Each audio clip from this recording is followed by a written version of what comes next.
All right, what's up, my peoples? You are now tuned in to the very first episode of Beyond the Chair podcast, where we're going to talk about leadership, we're going to talk about ownership. You're going to hear the journey of barbers that are just now starting off, all the way to barbers that's been doing this their entire life. And most importantly, we're going to talk about how to grow your career, your barbering career, beyond the chair. And today we got a real special guest. We got the man that's the owner of the Barbershop right here in Austin, Texas. A barbershop that doesn't just focus on the quality in haircuts, but they also focus on just the overall elevation of the client's experience and the barber's experience. Today, without further ado, we got my Dominican brethren, Abel. What's up, my brother? Man, good to see you, dude. Chilling, my brother. Thanks for having me here. Of course, bro. Thank you for coming. Pleasure. Showing support. So how you been? Of course. I've been great, man. A lot of growth. Obviously, with growth comes more responsibilities, especially as you mature in age, obviously. But I'm doing good, man. Thanks. That's good, man. I'm glad to hear that. You know, we spoke a little while back. We sat down at your barbershop, and you gave me a lot of gems. You told me some stuff about yourself. But before we even get into any specific questions, you know, I just want to know more of how you started any of this, right? You know, who is Abel? Who was Abel before, and who is he now? You know, we want to hear about the struggles that you have gone through, maybe some of the ones that you're still going through. So why don't you speak on that a little bit? Yeah, man. Immigrant from Dominican Republic. I was born in the DR until the age of 15. And I moved to the Bronx, New York at the age of 15. The Bronx. And BX. Yes, sir. And I was there for, you know, it was definitely a culture shock, especially at 15. You're not a kid, you're a teenager. Yeah. So my brain was already kind of like mature enough where I understood most things that was going on around me. And your personality was already created. In some, in some way, more than just like me being a kid. I was already kind of like considered, if anything, in our culture, you're kind of like a man in a way, right? So, you know, moving to New York and getting that culture shock was, at first it was very exciting. And unfortunately, it was 3 months before 9/11. So 2001 I moved like in June, and 9/11 happened obviously in September. Okay. So like right after. So there were you were so already many there in the Bronx when all that happened. Yeah. There was so many things that have happened, like that high and that low, and then the world changes in front of you, and it's like the whole world stopped for a second. Absolutely, and you're also not in your place, right? Like you're in a different world in some way. So, before you even get any further, I want to kind of touch on that. So you like you mentioned, it was a huge culture shock coming from Dominican Republic to over here, right? To New York. And you're excited. You're seeing the Big Apple. And you're probably thinking of all the possibilities that can happen. And then a little while after, something like 9/11 happens. If you can remember back then, like what was your train of thought when that happened? Did you feel like, man, like why is this happening now? Like our family feel like we just elevated a little bit going from Dominican Republic to America, and now it feels like everything is getting shut down. I think, you know, no one really asked me that question, but if I was to go back, I feel like uncertainty kicked in, going back into like, man, so many possibilities. I have the whole world like in front of me. I wanted to work. Like I wanted to just like get something done. I didn't come up with like, I have a plan and no, bro. I just wanted to feel productive and take advantage of the opportunity that was given to me of being in a place like New York City. Right. But once 9/11 happened, it was one of those things of like, what now? Like, what does that even look like for everybody? Right. Moving forward, right? Like, what does that even mean? Like, this thing just happened. Yeah. And as you know, the world changed completely after that. It's not even the same. But that definitely taught me a lot, right? Like, when you're in that environment of where everyone around you is stressed and everyone around you feels the same way, uncertainty, right? Like, you yo, what's gonna happen now, right? Then and me thinking back on this too is like, when you're like kind of like so poor that like whatever happens in the world doesn't really affect you anymore because you're already so like detached. That's kind of like how I lived a lot of times in my life. Right. Especially a place like the Bronx. So like, for those of y'all don't know, me personally, I'm from Newark, New Jersey, but my wife is from the Bronx, and of course I got a whole bunch of family in the Bronx. The Bronx is like mini Dominican Republic, right? Yes, yeah. So I completely understand what he's talking about when he talks about, us growing up poor and things like that. So did you kind of feel like now that happened, you're just gonna, since everything got paused, now life is gonna continue the same way as far as like, damn, we was poor and broke in the Dominican Republic, we're gonna just stay poor and broke here because now look at everything that's happening. Well, I was lucky enough to have parents that they managed their happiness well. So it never felt like maybe financial poverty, but it wasn't like happiness wasn't away from it. Like I still had my mom, still had my dad.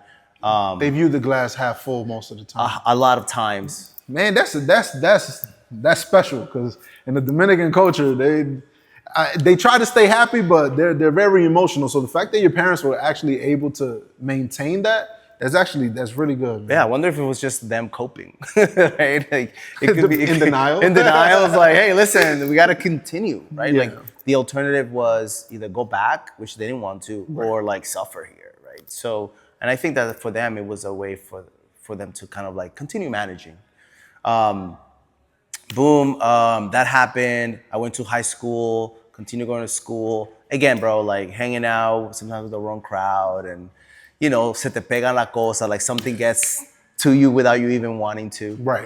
You become a product of your environment. Without even you wanting to. Yeah, without like subconsciously. It just happens. And yeah, man, you hustle your way, right? Like you start looking for things outside of your immediate circles. It's tough, man, because when you have parents who are in survival mode, you look at everything in survival mode as well because that's your main reference of how to look at things is your parents. If your parents see things a certain way, especially as a teenager or as a kid, that's how you're going to look at it. Yeah, if they panic, you panic. If they don't panic, you don't panic. You don't panic. And that's your reference of behavior sometimes. And I think that my parents did a good job because they're hard workers. And I think that I appreciated that from them. Also, their work ethic. A lot of people come from different countries. Their work ethic could be a little bit,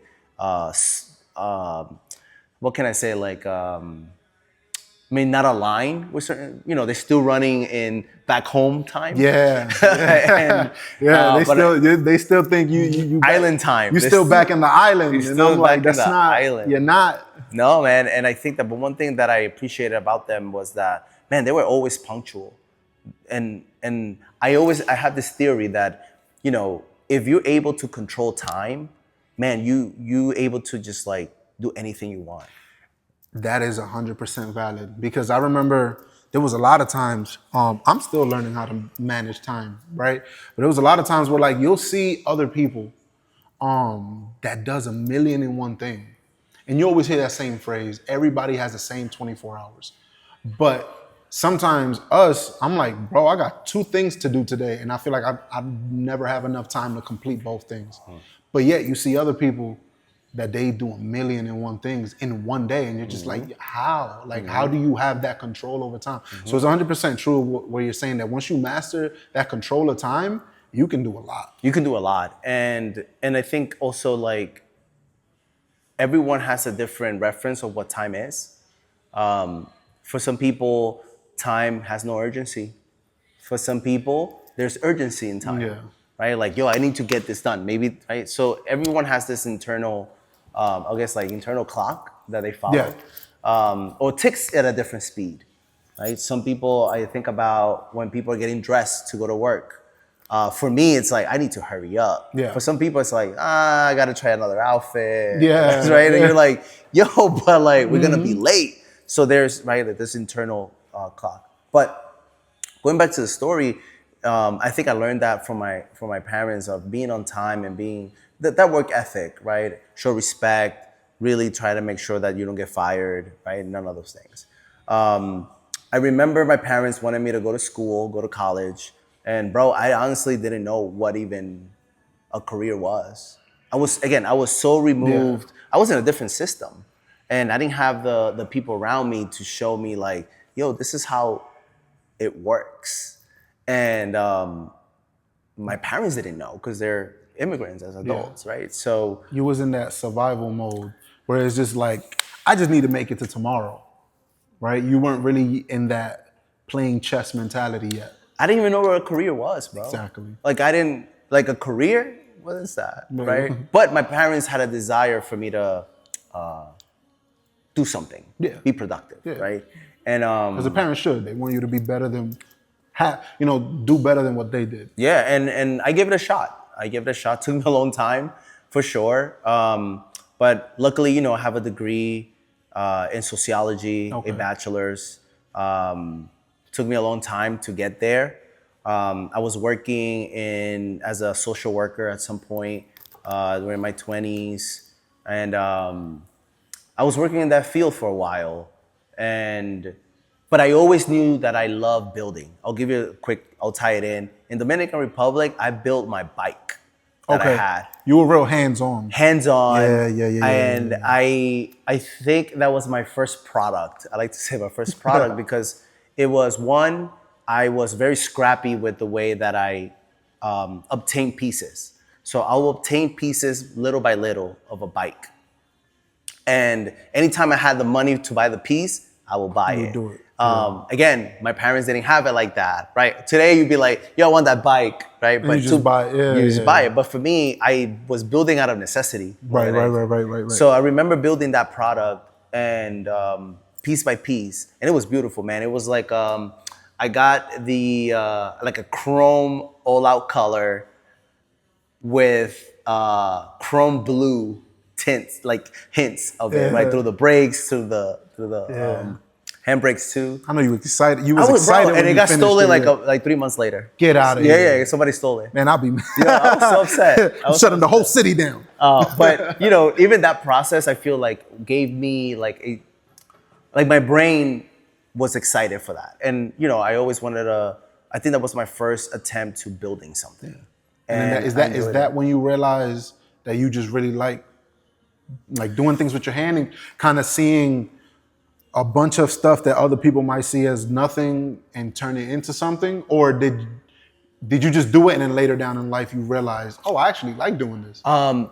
Both. I think that moment was pivotal because I enjoyed it so much that I thought it was gonna be a normal thing for me. Okay. Like I'll build another one. That was my mindset after they stole it. Right. I'll build another one. And I think that built the confidence for me to do other things, even if it was subconsciously. Like I wasn't like, I love building, but I think that built the confidence of like, I can build anything I want, right? And I carry that on to the rest of my life, like getting a degree, working on things. But I always knew that I liked to build things. And in New York City at the time, it still is today, but branding was heavy in the like '08 all the way to like 2018, I think, right? Like, people were like, brand, wear this, wear that. That was a thing. Like, and brand, I grew up around the brand era. I don't know if it is a thing today, but it feels like it's not anymore. Right. The way it used to be back then. The way it used to be. Brand used to be a thing. Like, I have a brand and it meant something. Now it's like brand, people think a brand is a logo. People think a brand is a t-shirt, like brand is it's not that, man. Anyway, I grew up around that era of like New York City, brand building, like brand. Now it's personal brands. So I carry a lot of those principles and a lot of that mentality onto like everything I did after that. That thing that led me into trying different avenues of building brand, building businesses. I think sometimes the way I like to build it is not so much with like fear of doing something big. I like to do it in the sense of like, this is new to me. How do I feel about it? Because starting small is one of my beliefs when I do a project. I don't like to start too big or, spend thousands of dollars on things that I don't know if I'm gonna sustain it, right? Or I don't know much about. Right. So, I think that led to me and my good friend Julian, he lives in California now, to start our own beard oil line in New York City. Beard oil. Beard oil. Okay. So this was your first kind of introduction into anything that has to do with barbering. My second one. The first one, I wanted to explore it through a music production company. It was more like a media production company. It was called Straight from the Lab. They still run it. They're good people. Fire. Yeah, it's good people. And I think that was like my first try of being like brand building, business building. Okay. How can we bring something new? Being more, what can I say? Like executioners. No, we're being more like executing before business stuff. Okay. We were just like, let's do it. Let's put it out there. That's how we were moving. And I think that gave me a lot of insight on how was like my first like real business that I was fully part of. Okay. With my business partner, Julian, which was the beard oil. Story about the beard oil. Everything will tie in. Story about the beard oil. Me and my friend, we always, again, we wanted to do a business and we got along very well. We both had beards, obviously. And, we were trying out to see like, okay, let's start a beard oil line and give it to the barbers in our local neighborhood to see if they even like it, right? The mindset of starting small. Let's get some feedback. Yeah. Low investment, but high feedback, and then we can reinvest it back and say, okay, here's some things that we need to adjust, or even like say like, yo, do we even like doing this? Yeah. Right? Yeah. Rather than like investing so much money on something else and just pitching it. It's like, no, let's test it out, let's make it better. And then it went really well. My barbers that reached out back to me and were like, yo, you got some more of that beard oil? So that was like, my clients liked it, and some of my people, I was like, oh shit, like we got something. See, that is the thing that starting small gives you. Yeah. And you start getting the feedback, and we were like, okay, now let's step it up a notch a little bit more. So every time we did it, it took us we were in the business for about 3 years. We were about 3 years. You guys did it. Yeah, no, we did it. And we were it was super successful. Again, we're in New York, bro. Like, New York moves, Yeah. And, what was the name of the beard? I mean, the beard oil. It's called the Barber. The Barber. The Barber. Okay. The beard in Spanish. Again, tying it back to us being Latinos, tying it back to us coming, being bilingual, being from the culture. And we didn't go to Manhattan.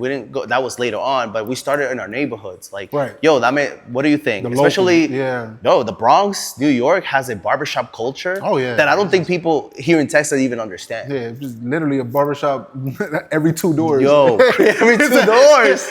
Yo, sorry, I'm yelling. And y'all think I'm lying. The third barbershop I ever worked in is called Total Barbershop. I don't know if it's still there. In Newark, New Jersey, right on Bloomfield Ave. I kid you not. The owner of that barbershop worked at before he opened that one, worked at a barbershop 2 doors over. Yeah. 2 doors over. Yeah. And he opened up a barbershop there. Across the street, we're on the very corner of the block, right? The very corner. On the block next to us, across the street, there was a barbershop. Right across the street from that barbershop, there was another barbershop. Mm-hmm. I kid you not, from the barbershop I was working in, you can see all 4 barbershops clearly. But there was enough business for everybody. Yeah, 100%. But I found that insane. I'm like, there's a barbershop 2 doors over. Yeah. Yeah. It's insane over there. I don't know much of your context, but here's the cool thing about it is that every shop, even if they have proximity, were different from one another. Yeah. They all had their little thing that they had the energy. And I think it's comes from the people. Yeah. Because some might focus on, they might be more their forte can be, you know, we specialize on kids' haircuts. Sure. This one might be we specialize on elders. This one might be we specialize on, you know, coarse hair. This one we might specialize on straight hair. So there's a market for everybody. Sure. And especially in the East Coast. Yeah, especially. That's one thing that we learned over there. Which is insane. But I remember seeing that for the first time. I was like, you guys are crazy. It's trippy. It's super trippy. And I think that was my first like full intro of like brand and what branding is. I will do the marketing. I will do the content. I was already doing film. Okay. I was shooting music videos for friends. So I brought those like skills into my own business. And then our friend and we wanted to move from New York. We wanted to leave New York for quite a while, and I took the chance. We did the money we needed to make. We were both happy, and we were just like, all right, man, let's try something new. And we both tried something new. So at that moment, when you guys said let's move out of New York, is that when the beard company, you guys just decided to stop, or did it continue going just elsewhere? He gave it to me to carry it on. And I brought it here to Austin, but I wanted to do it in a very, again, going back into like wanting to have a business. I didn't have plans to open a barbershop because I wasn't a barber. Right. I had the mentality of like, I'm not a barber, so I'm not gonna. But one thing that I read, I forgot where I read it, was, you know, it's so much fun and easier to start a business that it's already part of your lifestyle.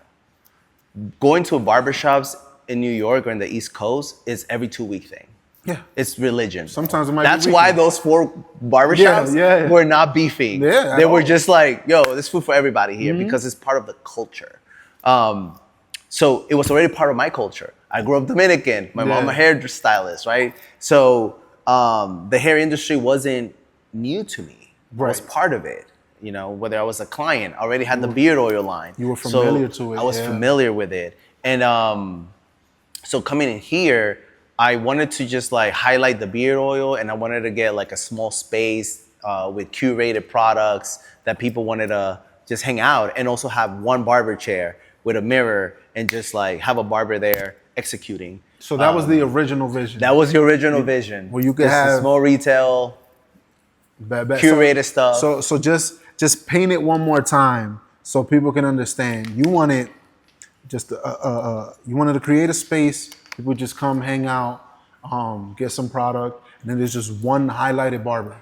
That's who you get a haircut with. That's it. Did you have a specific barber in mind, or you was just like, I'm gonna just find one? No, I'll find one. I'll find one.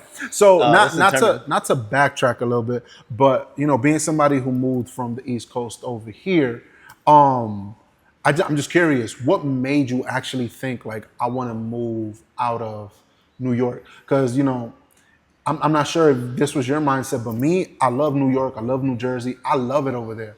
But I got to a point where I felt like it was time for me to love it from afar, for multiple different reasons. Some good, some bad. But I'm just curious, what was your mindset and what initiated that? Because, you know, a lot of people outside of New York view New York as like, why would you move out of New York? It's such a dope place. So what was your mindset that made you want to move elsewhere? Yeah, I knew that I think that New York gave me what I felt like I needed, but that's all I knew. And I know that, you know, if you really want to test out your New York, go somewhere else and put it into play. And see how well the New York mentality works, right? And it does. You come with a different attitude, a different mindset. You're motivated. Different hustle. Different speed. It's what they say. If you can make it in New York, you can make it anywhere. 100%. That's real. Which and you're not really gonna know if that's true, like you said, unless you actually move out and try it. Unless you move out and try it. But New York is all I knew, and we were doing so well with the beard oils that we're like, going back to your point, like if you make it in New York, you can make it anywhere. I already had my degree. I already graduated, so we already were working. We were good. So I was just like. Which is big coming from our culture, right? Going to college, you know, being successful outside of our cultural norm is big, especially in New York, right? And correct me if I'm wrong, at least from what I grew up seeing, You know, in our culture, there's very few things that you turn out becoming when you become an adult.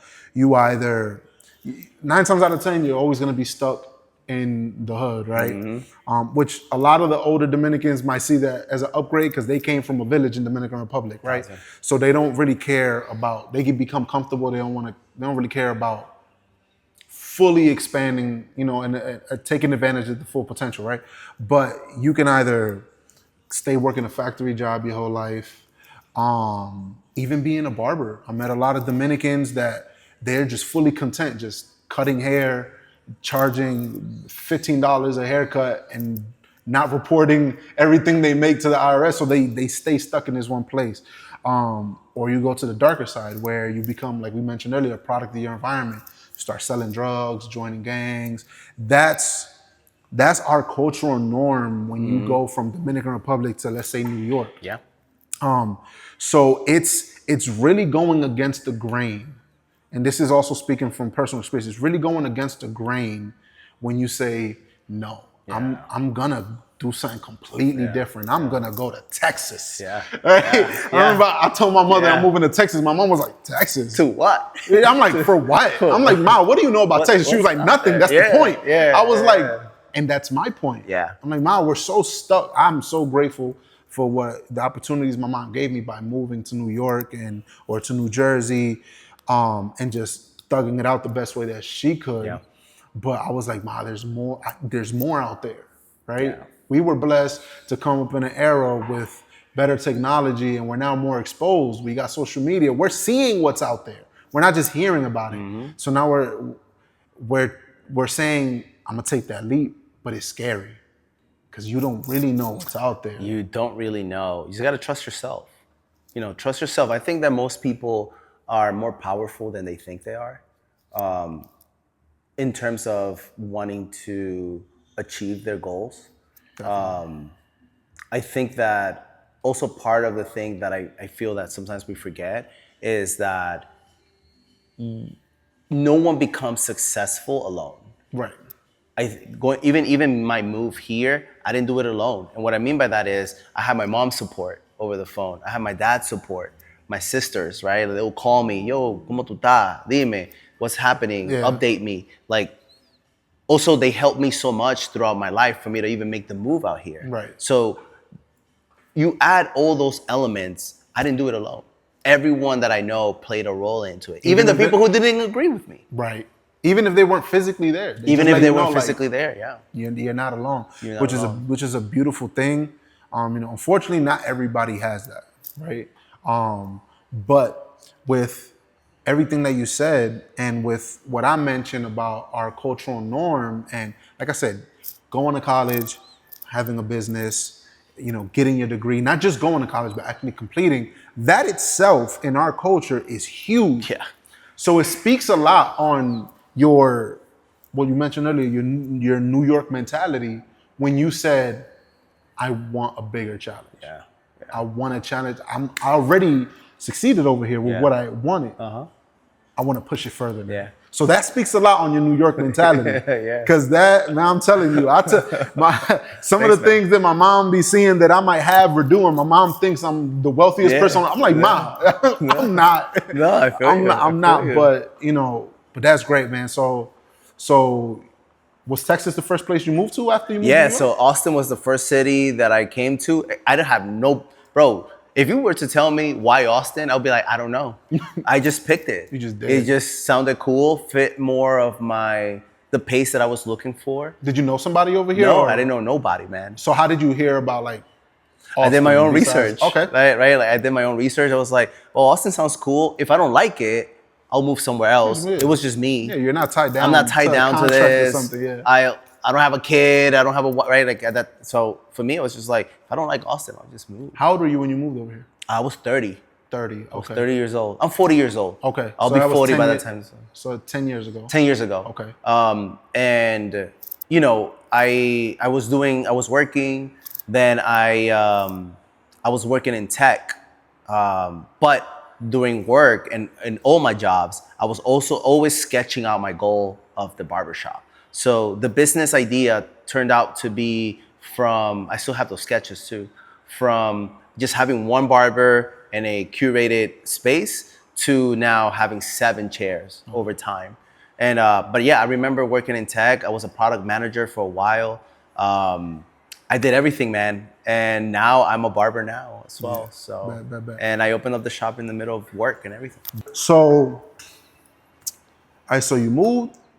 What was your train of thought? Like you said, you decided to go into a business that you were familiar with.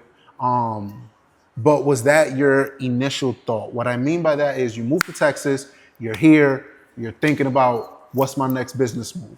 Yeah. Was that immediately, well, no, you already mentioned you want to open up a space for people to hang out and all that. Yeah. Did you ever get to do that, or did you eventually just change it to now I just want to open up a shop? Yeah, so I was sketching out the idea about the curated space. And as I was sketching it out, that one chair turned into 2, 2 turned into 3, and then it turned into 4. And I'm like, yo, maybe having a barbershop is not a bad idea.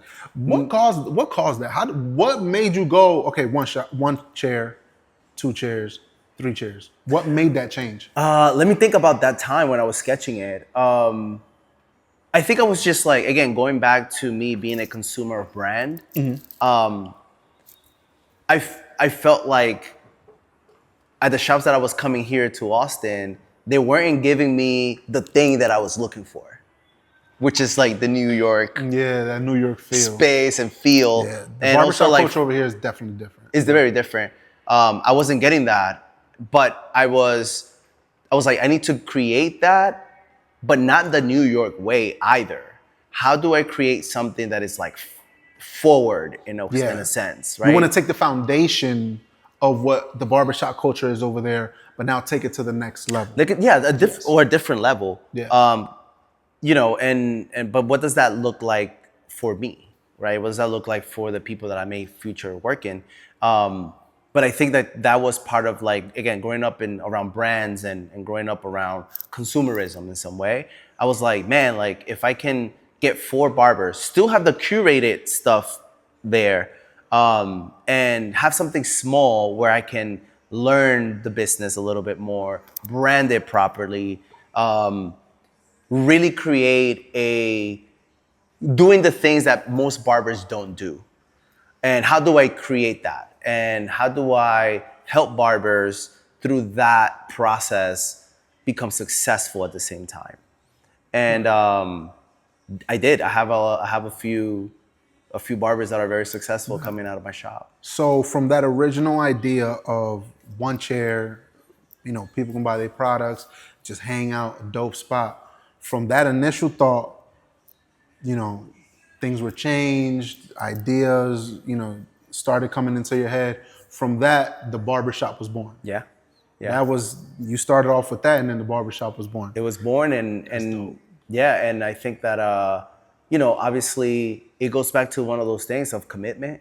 Like, I was committed, bro, and not being a barber either. Right. And I was doing it. I was doing it. I was leading the project.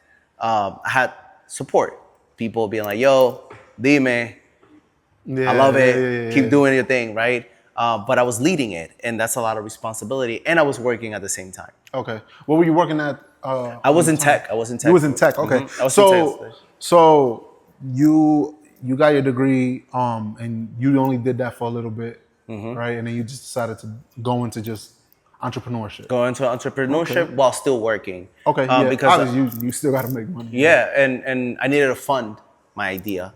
Right. And I think the 9-to-5s, there's nothing wrong with them, help you to fund your ideas. Yeah. And I think that, also starting with 4 barbers helped me to understand like how the machine works in some way, and how do I can contribute to an industry. Man, like, sideways, but this industry, it's so green still that there's so much gap that we need to fill up. And a lot of times, young barbers especially, they don't have the 9-to-5 experience for them to, like, even sometimes bring it over to the barbershop industry. Because if you do the opposite, there's a hard reality waiting for you at a 9-to-5. Yeah. Right? So and it's shifting, and this is like inside stuff.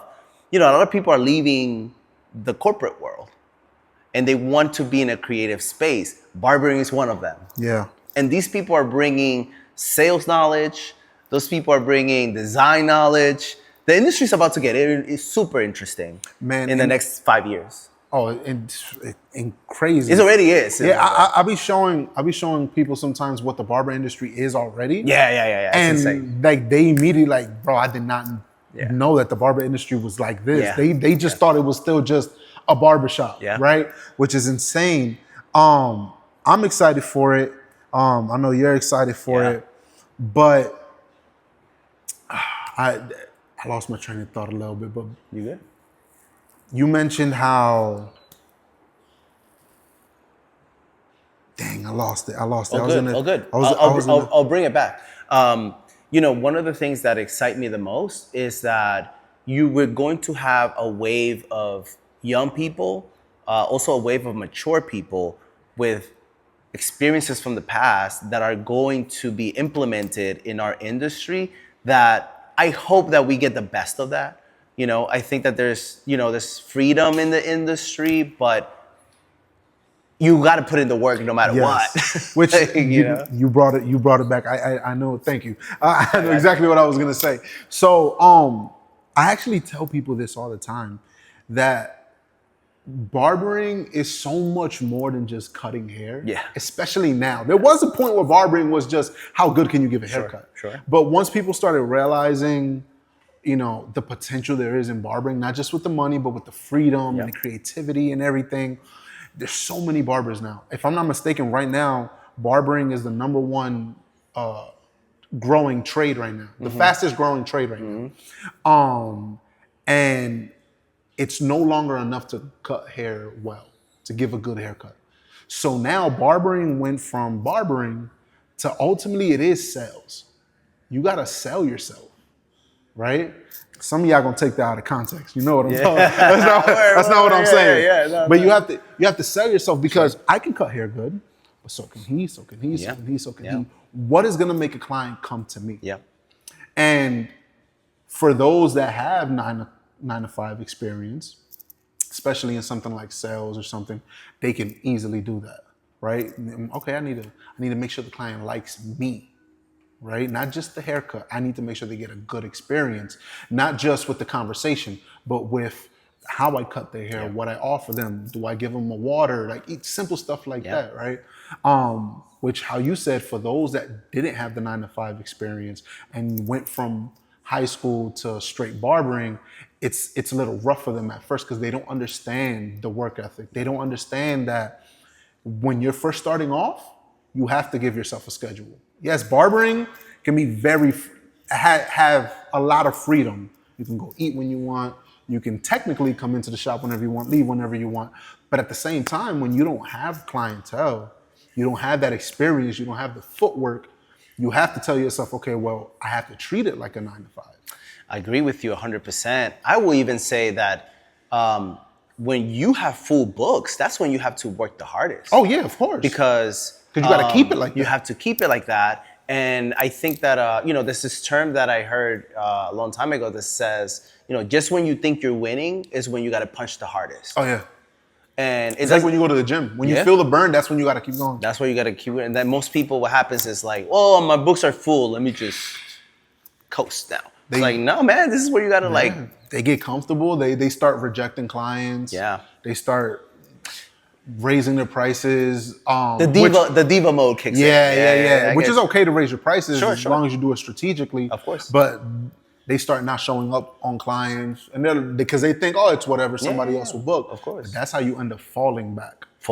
Yeah. And then I think that also one advantage that other barbers in the past didn't have is a lot of times barbers relied on the physical business to bring in people. Now with the internet and now with the concept of personal branding, that's no longer is the case. Just that, it now adds another component, which is the barber themselves being a personal brand, showcasing themselves in the digital world, so people can be interested in bringing them. So the question that you said, like, Now you have the responsibility to differentiate yourself. This is a shop with 20 chairs. That's 19 people that I have to compete with, in a sense. The word is compete, but I have to kind of stand out in the crowd, you have to, somehow. Somehow. And I think in our shop, and this is gem for everybody, it's not, it's easier said than done. I think that applying it's harder than people think it is. All these components don't really, people have it, one or two of them, but not all four of them at the same time. Right. Very few. I think that we've done a pretty good job with some of our guys at the shop to like have those four elements be played at all times simultaneously. And one of them is, 50 Cent said there's four elements that a star artist have, which is product, the music, performance, how do you treat your crowd, your personality, how do people receive you in a one-on-one, and the last one is your appearance. If you're not looking good, you can't say you're an artist, right? So if I was to start here with 19 barbers, I will make it my business that my appearance every day, it's on point. Whether that is like, it doesn't have to be necessarily in terms of like categories, because you can have a fly-ass urban style, fly old money, star boy. It doesn't have to be a three-piece suit. It doesn't have to be a three-piece suit. You just have to look clean and put together. Yo, style. Maybe that's the best word. Come styled. Yeah. Whatever that is. Don't look like you just got off of bed. Yo. Yeah. Come styled. Y'all barbers that might live close across the street from your barbershop. And you wake up and be like, oh snap, I got an appointment. Let me go to the shop. And part of that is like, because once you understand our customers, who are our customers? What's the demographic? Men. What do men like? We're visual animals. Yes. Right? We're visual creatures, meaning we fall in love with what we see, right? When we see food, if it looks good, we're jumping on it, right? So same thing with men. Not that clients look at me in a like, oh, I'm in love with you, but they're like, oh, that's cool. It determines how serious they're gonna take you. 100% through their eyes. Yes. So if I am visually appearing that I am someone you can trust, I got you. Yeah. And matter of fact, you probably will be staring at me from another barber's chair. Yeah. Simply because you're curious. Yeah. My outfit gave you like, who's that guy? Yeah. Is that TDLR? Yeah. Right? So I think that appearance has to be intentional, styled, but also requires like commitment, right? Man. Because for a lot of people, if you're not used to it, styling can become like, yo, this is work. But guess what? So is everything, right? Everything. If it was easy, everybody would do it, right? 100%. But I'm so glad you brought that up. The appearance is a tricky one, and a lot of people, but it's one of the most important ones. I think so, especially in our industry. Definitely. Like we're in the visual industry. Yeah. We're in the beauty industry. Health industry. You're literally in the beauty industry. In what world would it not make sense that you have to focus on your appearance? The perfect place. Exactly. And again, I'm so glad you brought up what 50 Cent said. Yeah. Because like we spoke before, and for those of y'all that don't know, I created what's called the Barber 6. Right. And if you want more detail on that, just go on my Instagram and the post is on there. It'll break it down. But basically what it is, and I know you know this already, what it is just the 6 foundational rules that a barber needs to master in order to have the best chance to succeed. And the first one is personal appearance. 1,000%. Personal appearance, your mindset, your marketing, your pricing, your client's experience. All of these things are foundational rules that if you don't perfect them, you are not going to reach your full potential. At all. And that's why I made personal appearance the first one. Yeah. Because I personally believe that it is the most important one. Mm-hmm. Because it's the first impression. Especially if your prices are high. And I'm not saying that it can't happen when your prices are low. I think it should be part also. Because again, like you have to consume what you sell. Right. So our job is we sell appearance. That's what our product is about. How can I trust you to make me look good if I don't feel like you look good yourself? And let's say it's not even a client that knows anything about you. Right. Let's say it's a guy that was walking down the street and noticed, oh snap, there's a new barbershop over there. Let me go check it out. They don't know nothing about you. They don't know your prices. They don't know anything. They walk in, their first impression is what they see. Yep. Because they're men. Yeah. And this is exactly. And this is another thing. Your personal appearance isn't just what's on your physical body. If they walk in and even if you're clean, but your station look like it's been trashed, you got a Quick Trip cup there that's been sitting there for 3 days. You can tell because they got a whole bunch of hair on it. Sure. You got candy wrappers. You got, just everything. They're going to be like, I don't want him. They're going to go to the next person. Yeah. So that's why I feel like personal appearance is so important. Agree. Because that's what's going to make the person decide if they're going to make that next move to talk to you or go to the next bar. Sure, 100%, 100%. Personal appearance is so important. I love that you brought up also like your work area. I think that also falls within performance.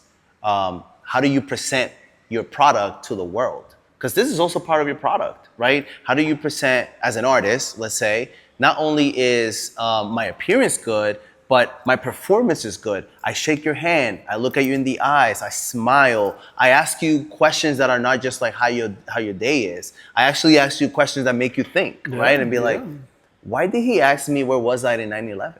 Yeah. Right? Like exactly. Like, oh shit. Like nobody has asked me that. Nobody has asked me that, right? Yeah, these are the things that I feel that are part of like you said, right?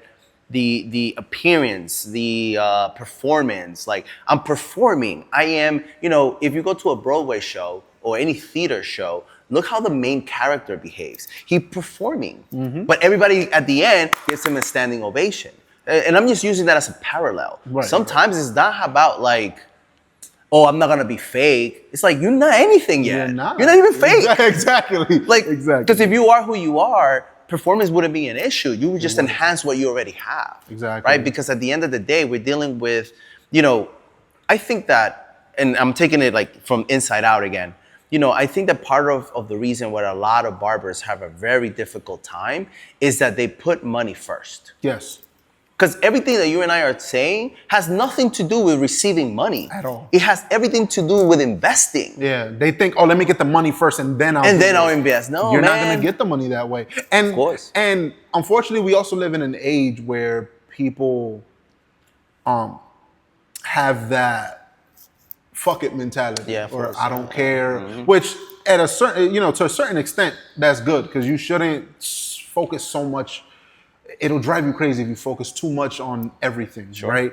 But your personal appearance isn't just for your client. You got to understand that when you look good, you feel good. 100%. And when you feel good, you do good. 100%. So now performing at your best abilities no longer feels like you're working. It just feels natural. Yes. Because you might not even know why.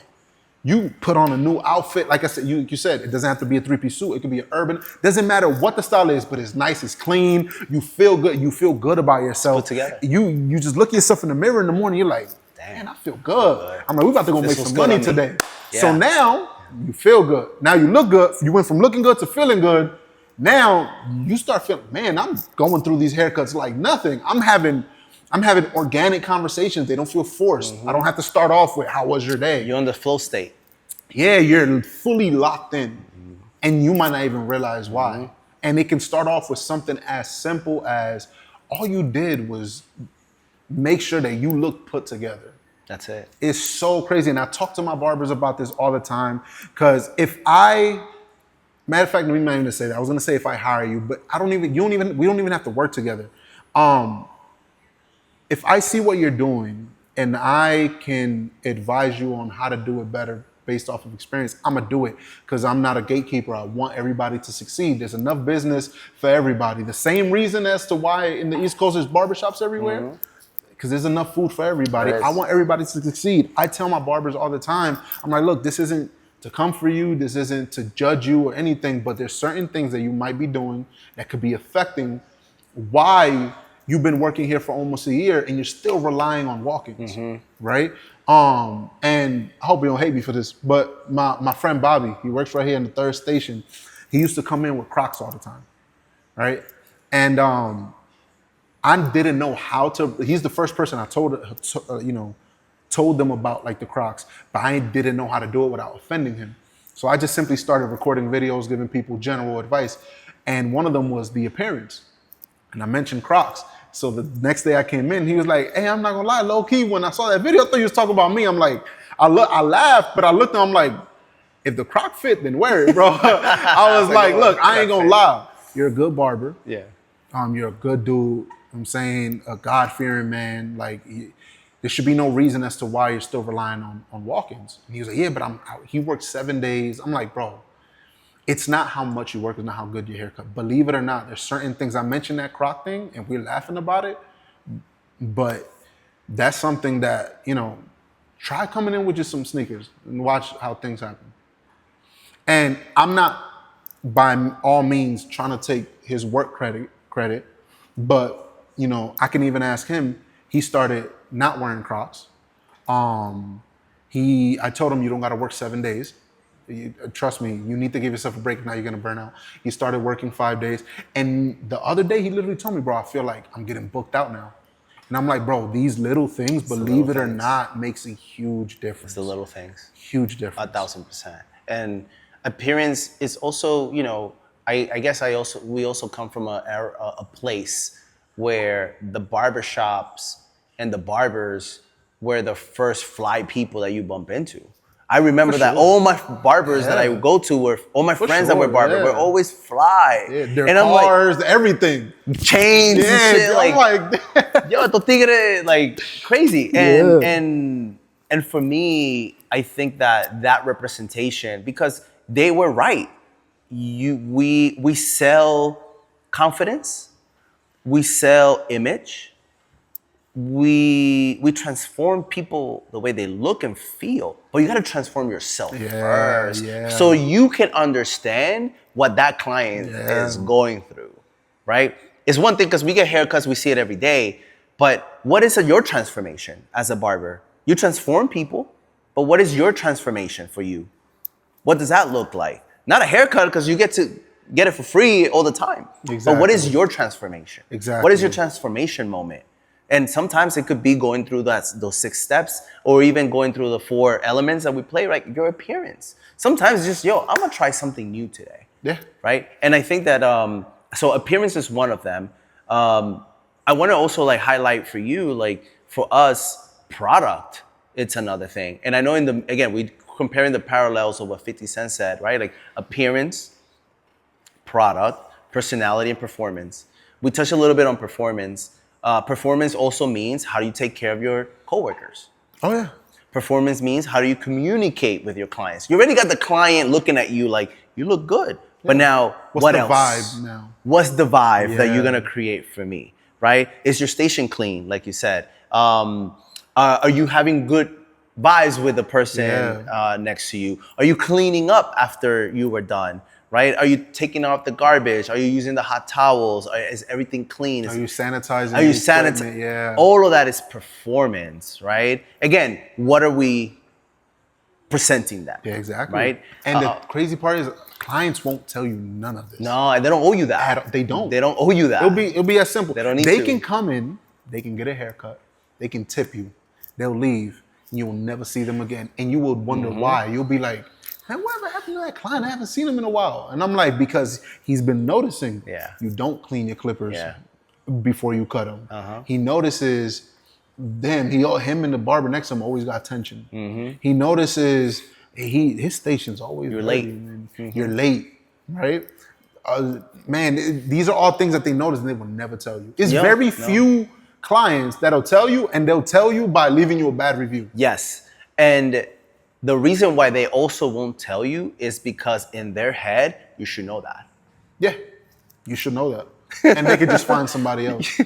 A client should never tell you how to do your job. A client will never tell you that you shouldn't be wearing sandals as a barber. They will never tell you And this that. is the crazy part. Because I've spoken to barbers and I'm like, oh, well, I wear Crocs and stuff all the time. And my clients, they stay coming to me.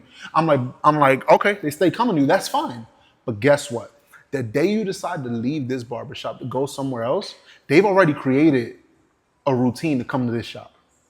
They've already created relationship maybe with other barbers, right? They already might know I like how he cuts. That's my backup barber in case my barber's not available. Yep.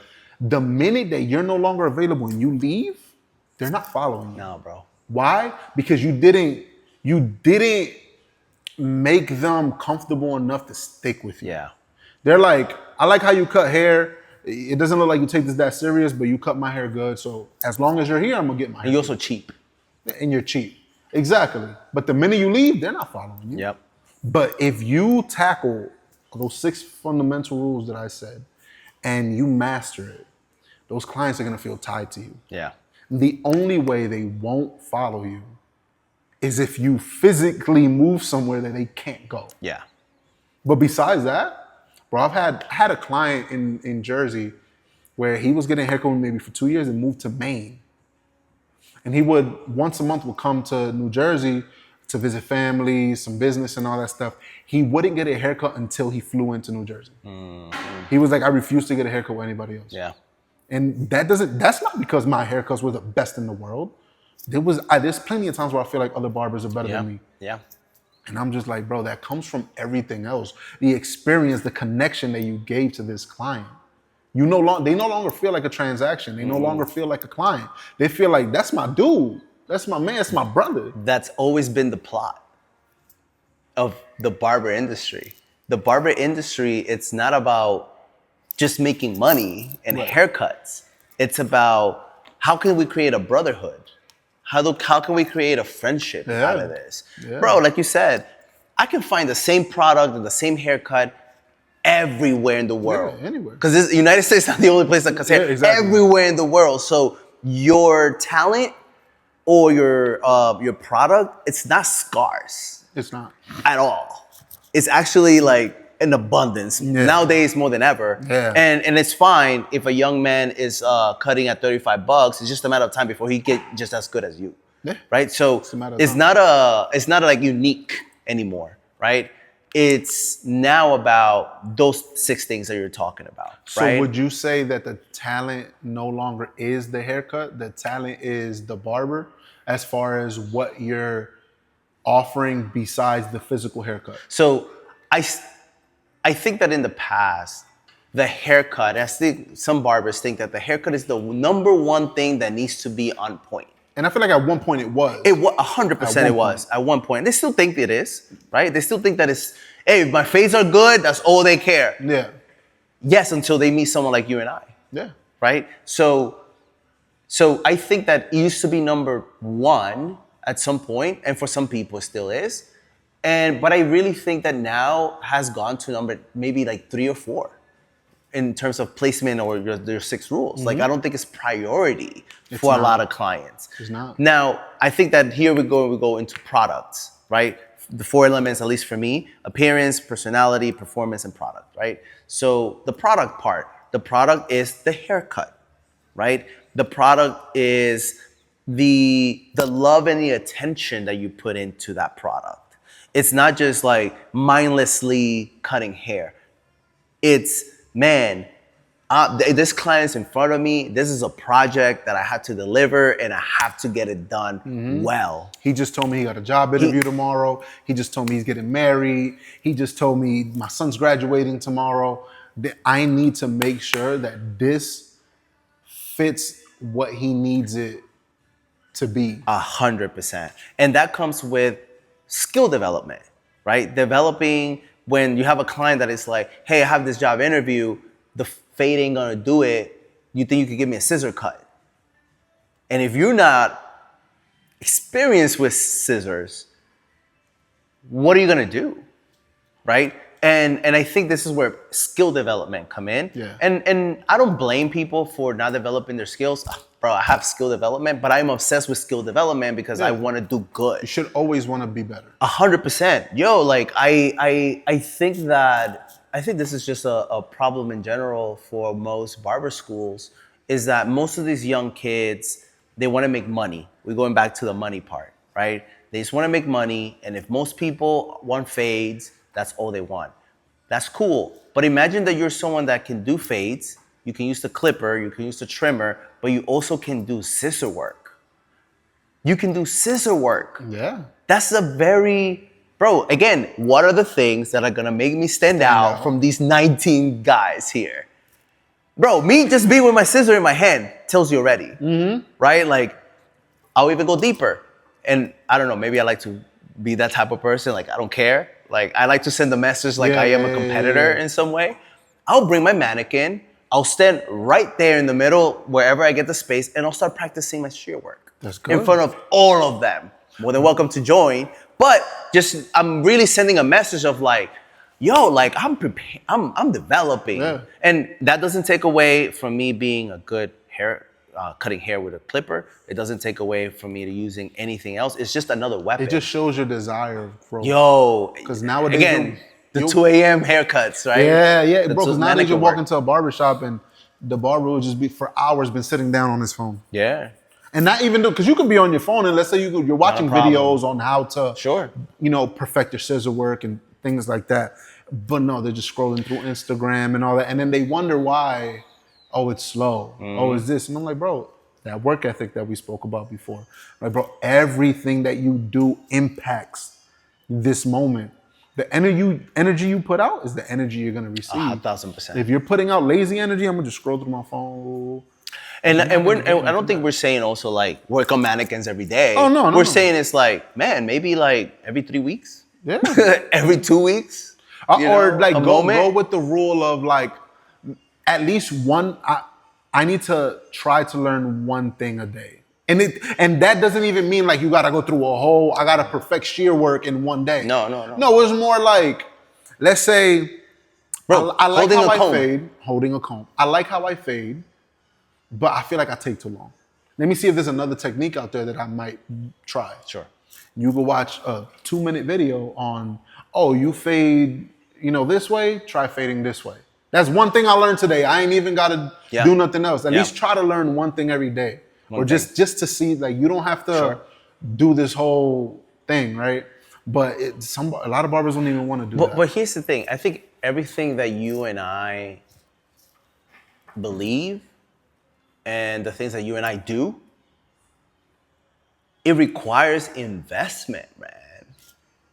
It requires you pulling out your wallet and being like, I'm buying 3 mannequin heads. Mm-hmm. It requires being like, I'm buying a nice outfit today. It requires of like, I'm gonna watch a paid video. Yeah. I'm gonna get a new tutorial. I'm about to travel to Dallas for this boot camp. Yeah. I'm about to spend money for my skill. I need to spend money for my appearance. And let me be clear, investment isn't solely just money. No. It's investing time. Yeah. Energy. Right? You can either say investment or sacrifice. You have to sacrifice. If, let's say you're a single kid or a single man and you know where you want to be in your career and you got 2 options on a Friday night. Your friends are telling you, hey, let's go party, or you need to work on your shear work. Let's get this. Or you need to know you need to work on marketing, or you have to make the decision, am I gonna go out and spend money on that? Or am I gonna stay here and hone in? I went out last week. A lot of times you gotta take that sacrifice of like, I might be 23, 24, 25, and my friends are out partying, but I know where I wanna be. And I'm not gonna get that partying every weekend. So you have to make the sacrifices. Sometimes you can't go out. Yeah.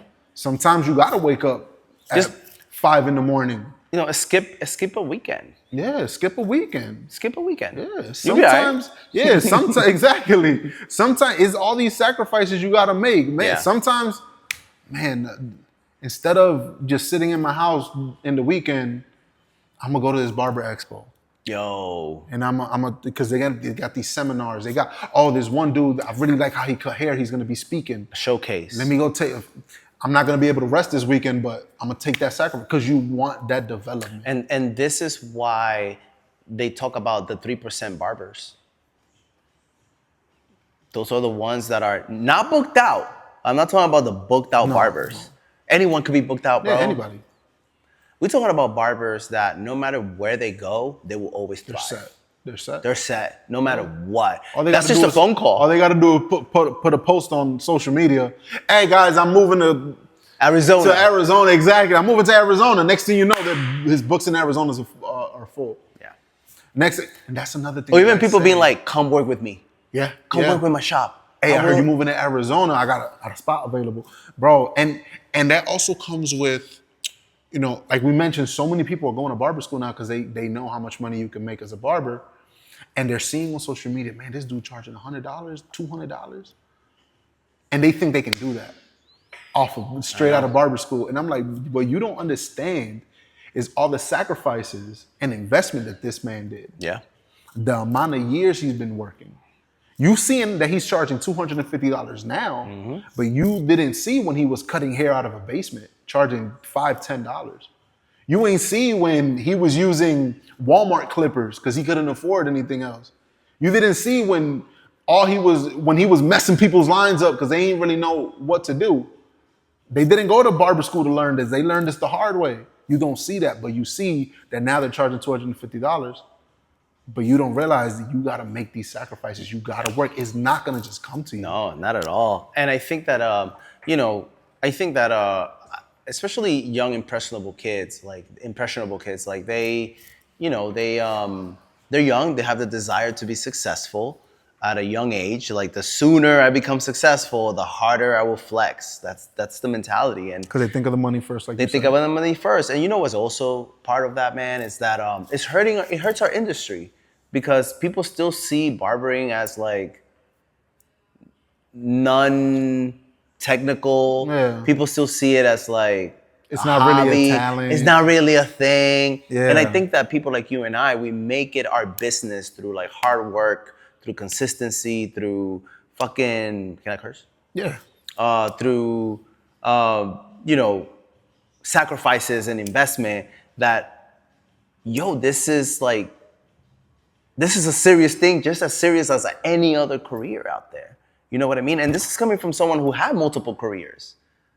Like, I'm not even I'm not coming, barbering is not my first thing. Yeah, exactly. I'm in barbering now, but what happened the first 10 years? I was in different jobs and I was in tech. I know how the machine works in some way. And I had to pull out because it went back to the same mentality of like, they no longer care about the customer. They care about the shareholder profits. Yeah. That's it. And when you narrow it that way, you're going to lose. It's just a matter of time, baby. Right? And I think that same thing with barbers.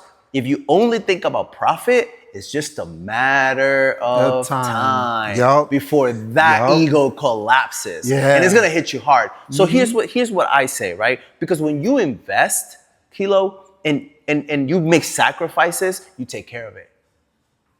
You're like, wait a second. Facts. I just spent $6,000 on this 10-day boot camp to perfect and work on my shear work and techniques. I can't just fuck up like that. I gotta and wait for my turn and build and keep going, right? Because when it's given to you, you don't care. Yeah, no, exactly, man. And I'm glad you brought that up because recently I had a realization. Talk to me. I've been cutting hair since I was 13 years old. Wow. And in the East Coast, it's more common that a barber doesn't have a license. It's more common, right? Yeah. But the culture over there is different, right? So they take things a lot more serious. Or at least they did back then. I don't know now. Back then, if you were a barber, a lot of times is, apart from you liking it and knowing what you're doing, is because your other options weren't better. That was still the mentality today too. Exactly. But what I mean by that is that back then that was enough to make you take that job serious, right?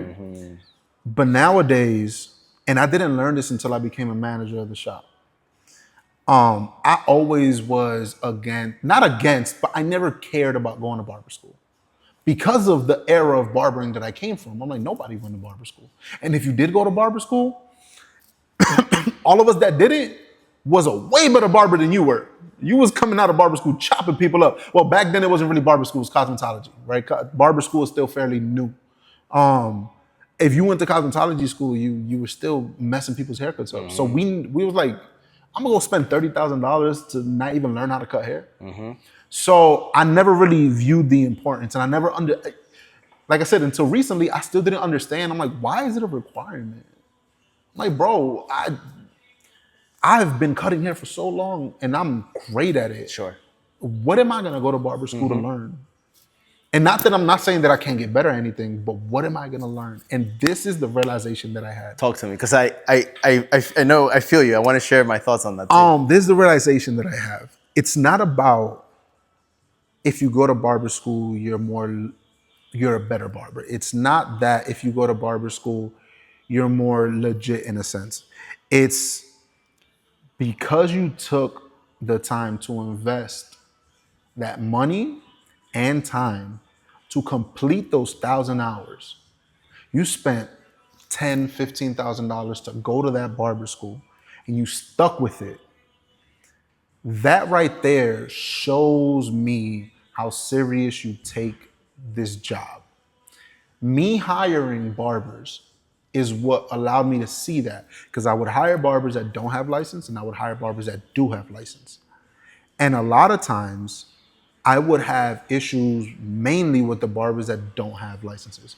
And the part that makes me so upset is that even though that rule of they were a great barber, even though they didn't go to barber school, still applied. But the thing is, they didn't take it serious. They would be the ones that dressed up like they just woke up. They would be the ones that didn't clean their station. Different mindset.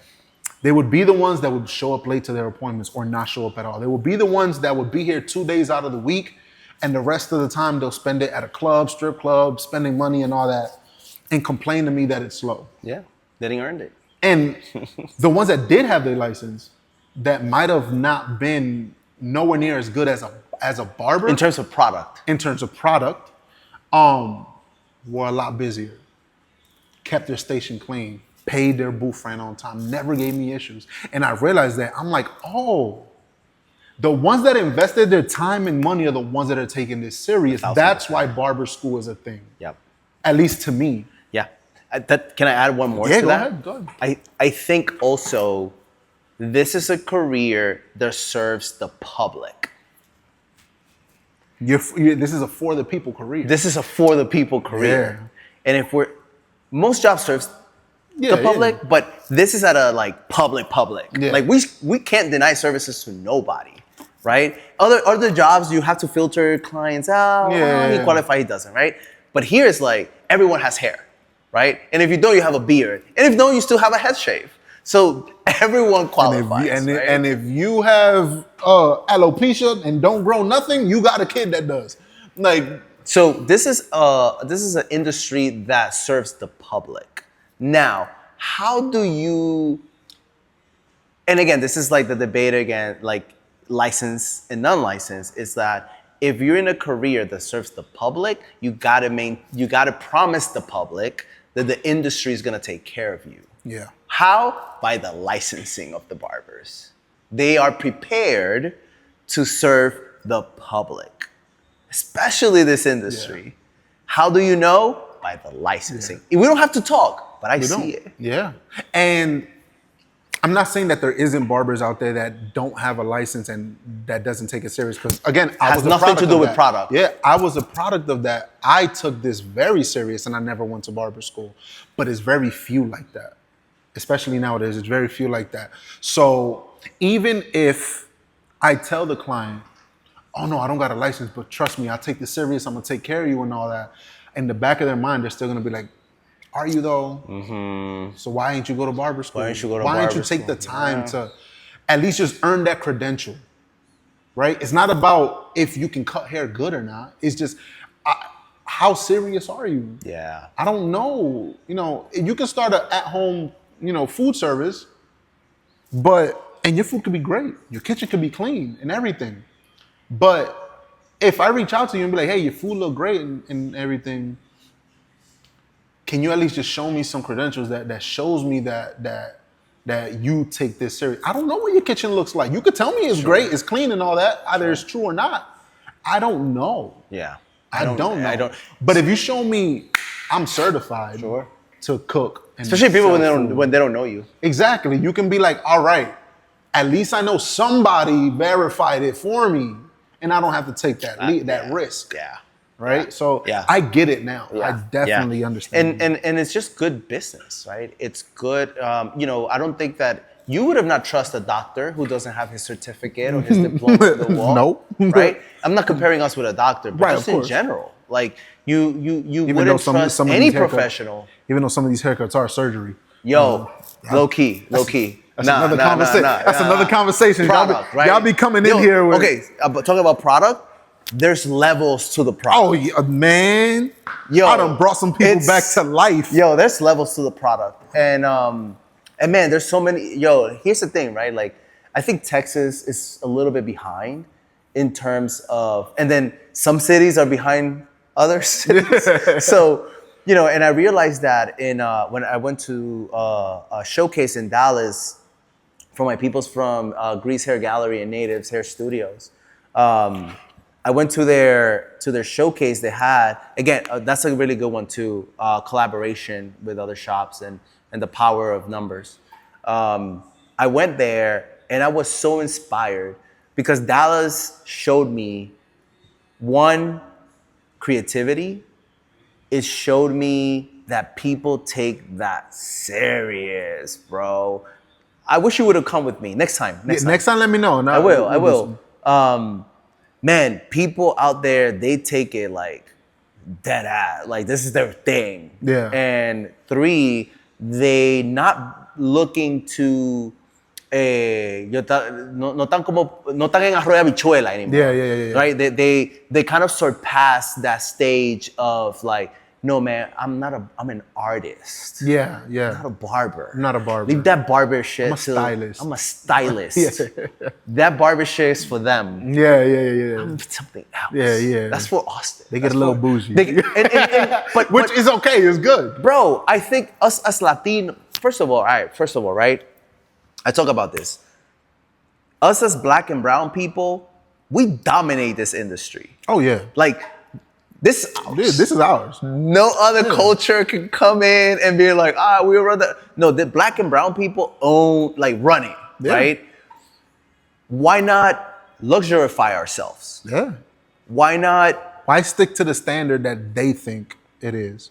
You fit in the stereotype, right? So I don't mind being bougie. Yeah, no. That's cool. But I will mind it if they say that I'm ghetto. Yeah. Because now you feel like they're downplaying you. And it's like, hold on, why? Now, I don't like that. I hope that this ties back to the importance of investing and sacrificing yourself.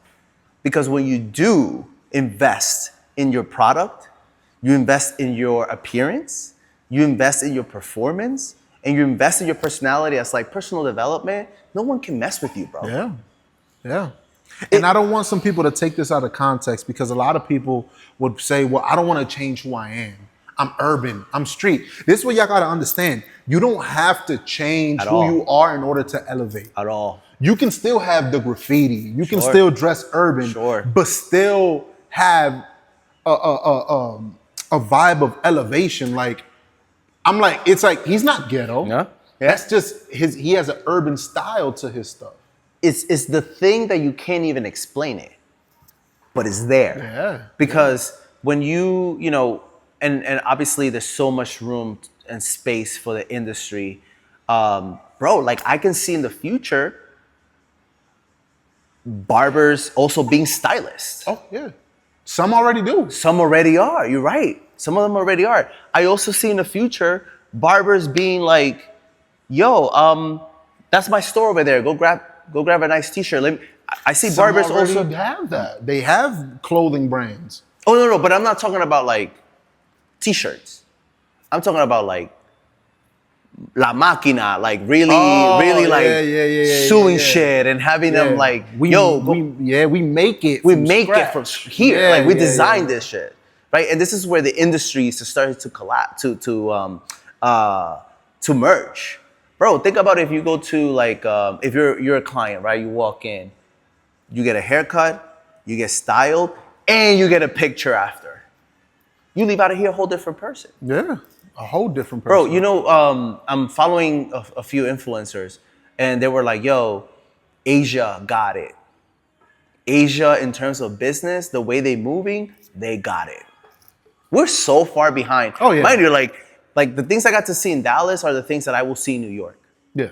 When people who are in there's levels to the industry. People who are in the industry, they're not like this, bro. They're not at all chilling. Like you see them, they artists 24/7. Oh yeah. They live like one. They talk like working, one. yeah. And to your point of like, oh, I just don't want to stop being yourself. But who are you? You haven't even explored that version of you. Yeah. No one is gonna stop you from being yourself. You just have to make the work of what is that next version of you, and that's work. And they say that as a cop out. Oh, I don't want to change myself, bro. That's the cop out I used to say. Yeah. I used to say that shit because I knew that the work that I needed to put in required investment. I have to stop hanging out with my boys on weekends. I don't want to change who I am. But then complain that you're not where you want to be in life. That you can't have your cake and eat it too. 100%, type thing, right? 100%. And it's man, it's crazy, but I feel like this can open up so many different type of conversations, bro. But that's the thing with barbering, and that's one of the reasons as to why I'm creating Beyond the Chair. I love that. Because your goal should never be to be behind a chair your entire life. Medically, that is terrible for your body. Yeah, like terrible to just be standing up every single day doing nothing. For your back, everything. By the time you're 40 years old, you're gonna be walking with a cane. Mm-hmm. But it's what else can you do beyond the chair? How can you grow? Right? We were just mentioning like what other ways and industries you can merge into the barbering. And barbering is kind of like it's in the center of anything. It's a magnet. You can branch out into any industry from barbering. Yeah. Any industry. And I agree with you 1,000%. Music, yep. Fashion, design. Videography, design. You can go into anything. Yep. Sales. Sales. Believe it or not. Yep. How? Because if you go from barbering to apparel, now you own a business. Yeah. And you gotta learn how to marketing too? Yeah. And you gotta learn how to sell that. Bro, you could go into economics, you could go into marketing, you can go into design, sales, you can go into product, like building shit, right? Yeah, you can go into education. You can go into really good. Man, you can go into education, bro. Like you can also like you could say and be like, you know what? I'm gonna design new mannequins now. Mm-hmm. Opportunities there. It's so much. It's unlimited. Things. It's really unlimited. It can go from I'm gonna create barber capes to I'm gonna design a new barber station. Yeah. I'm gonna design specific, ATMs for barbering where they can pay the barber direct. It's crazy, but you can create anything. I remember a while ago, a long time ago, I had an idea. Me personally, if somebody can make this a reality, that'll be dope. But me personally, I don't know how to do this. But I had an idea. I was like, man, what if we take super futuristic, right? And we grab a mirror, but it also has a TV in it. And but the TV isn't not the TV for you to watch stuff. Is if a client sits on your chair and don't know what they want, because back in the day, when a client didn't know what they want, what would you show them? There'll be posters on the wall or a book. Let me get number 5. Yeah. They don't have that no more. No. Right? But it used to be like, instead of that, right? Because technology is crazy. Why don't we have a mirror that has a camera that can scan the client's face and it can show them what haircuts they can get and how it would look on them. AI is here. Or even if it's not so advanced, it's just instead of posters, is a TV. Yeah. And you can show them based off of what category they're interested in, the different type of haircuts. Yo. And they're just looking at the mirror and they're like, no, next. Yeah, I like that. I was thinking about stuff like that, but this is just an example of like, you can create anything. I agree with you. Yo, somebody could do this too. Yo, what if like let's say that you have this may work actually for barber schools. What if you can like have a mirror that actually shows you how to cut hair? Again, not like projecting the instructor based on the haircut. Or if you want to level up, have a program that's like, yo, you can actually cut the clients that are yours while watching how to use scissor work for this particular part. And you just click play and you just try it. Yeah. And it's not gonna be disturbing because it could look transparent and very like clear, but it could be the future thing where people are integrating that visual technology because ultimately you want a good haircut. Yeah. Right? To the point where you don't need it anymore. Yeah. You could be like, yo, I know how to do it now. Got it. Yeah. But you learn in real time, live, rather than being on your phone. Oh, I gotta pause it and now. Then remember it. And then remember, right, exactly. So I wonder if there's like a future where that is. Maybe. It might be. So many things. There will be an instructor one day that's like, yo, I sell a mirror that shows you everything you need to learn. Yeah, everything you need right there. It's right there. Exactly. While you cutting live, that's playing like in right there. Exactly, bro. And it's so many different avenues. And there's even to take it a step back. And what barbers are already doing, they're collabing with clipper companies, making their own clippers. Bro, there's so much you can do. So many things. The going back, investment and sacrifice. You could do everything that you and I are talking about requires investment and sacrifice. Either or. Investment could be also your energy, your time, money, and sacrifice meaning like, yo, sometimes you have to like not say no to certain things. Exactly. And because, I also want to give people useful information, not just tell them what the possibilities. I want to tell them because there's going to be a lot of people out there like, okay, well, you're telling me I can do this, but how do I even start? How do I even do that? So even for example, I always tell people, if you want to create, your own clippers, you have to first put your face out there. Start going to these barber expos. Start talking to representatives of JRL and build relationships Wall and all that. Build relationships and all that. So kind of to tie it all the way back, because since we get sidetracked a lot, kind of tie it back to when you first started the barbershop. How did you do that? Because people are going to say, okay, well, you weren't a barber at the time, but barbers are going to be like, okay, well, I'm a barber and I want to do these things, but how do I do that? I want to open up a barbershop. How do I do that? What were some of the struggles that you went through? What were some of the things that you didn't know when going into opening up a barbershop that you learned the hard way along the process? Yeah. So one thing about opening a barbershop, at least for me in my experience, was you need the proper funds. Obviously, anything that you want to achieve requires investment. Of course. So you need the proper fund. I think that we did a really good job managing our funds because we understood the concept of starting small and working with what you got, right? And understanding how things work with low cost. Obviously, it takes time to build the way you want it.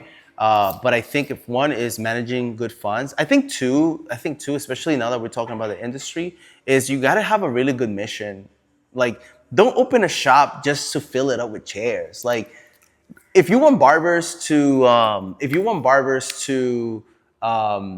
sort of like do things beyond the chair, also open a business beyond. Yeah. What it is, right? Sure, like you can say, well, this is what they want. A lot of these people don't know what they want. Exactly. Right? But I think that it's important to open a shop, but with what purpose? Right? Because then the problem goes into like people start thinking about profit and forget about the client experience. Right? At least on the bare minimum, open a shop simply because you want to give people a good quality experience. Not a haircut. I didn't say haircut. Yeah. I said experience. And not even just the client, because now thinking from not a barber perspective, but just from the business owner perspective at all, it also got to make sense for the barber. In what way? Because, for example, in terms of like commission, in terms of no, and more just it doesn't make sense, like you said, to open up a barbershop just to fill it up with stations. Yeah. If you have 50 stations, it don't matter if you can only keep 10 barbers. That's true. Why are you only keeping 10 barbers? Because you're only thinking about the profit. You're only thinking about how many chairs can I fit in here to maximize the booth rents that I make, right? But then you're like, okay, I could fit 25 chairs in here. Sure. But you cramped everybody in. Yeah, that's tough. You didn't create a shop that gave the barber room to grow. And clients feel it. Yeah, you didn't give them room to grow. Yeah. If they want to try something different, you know why I normally don't offer hot towels and steam machine and all that? If you put them in a room in a barbershop where they're so cramped up, they can't fit the steam machine, they're not gonna grow. That's a really good point. And they're gonna get stuck. And either one of the two things is gonna happen. They're gonna end up falling out of love with barbering because they think they can't make it, or they're gonna realize this shop does not allow me to grow the way I want to grow, and they're gonna go somewhere else. Yeah. So now you have a barbershop with 25 chairs, and you can't fill them up. That is a very good one. What are you making? What are you creating? Right? Yes, you're creating a barbershop. That's obvious. But what are you really creating?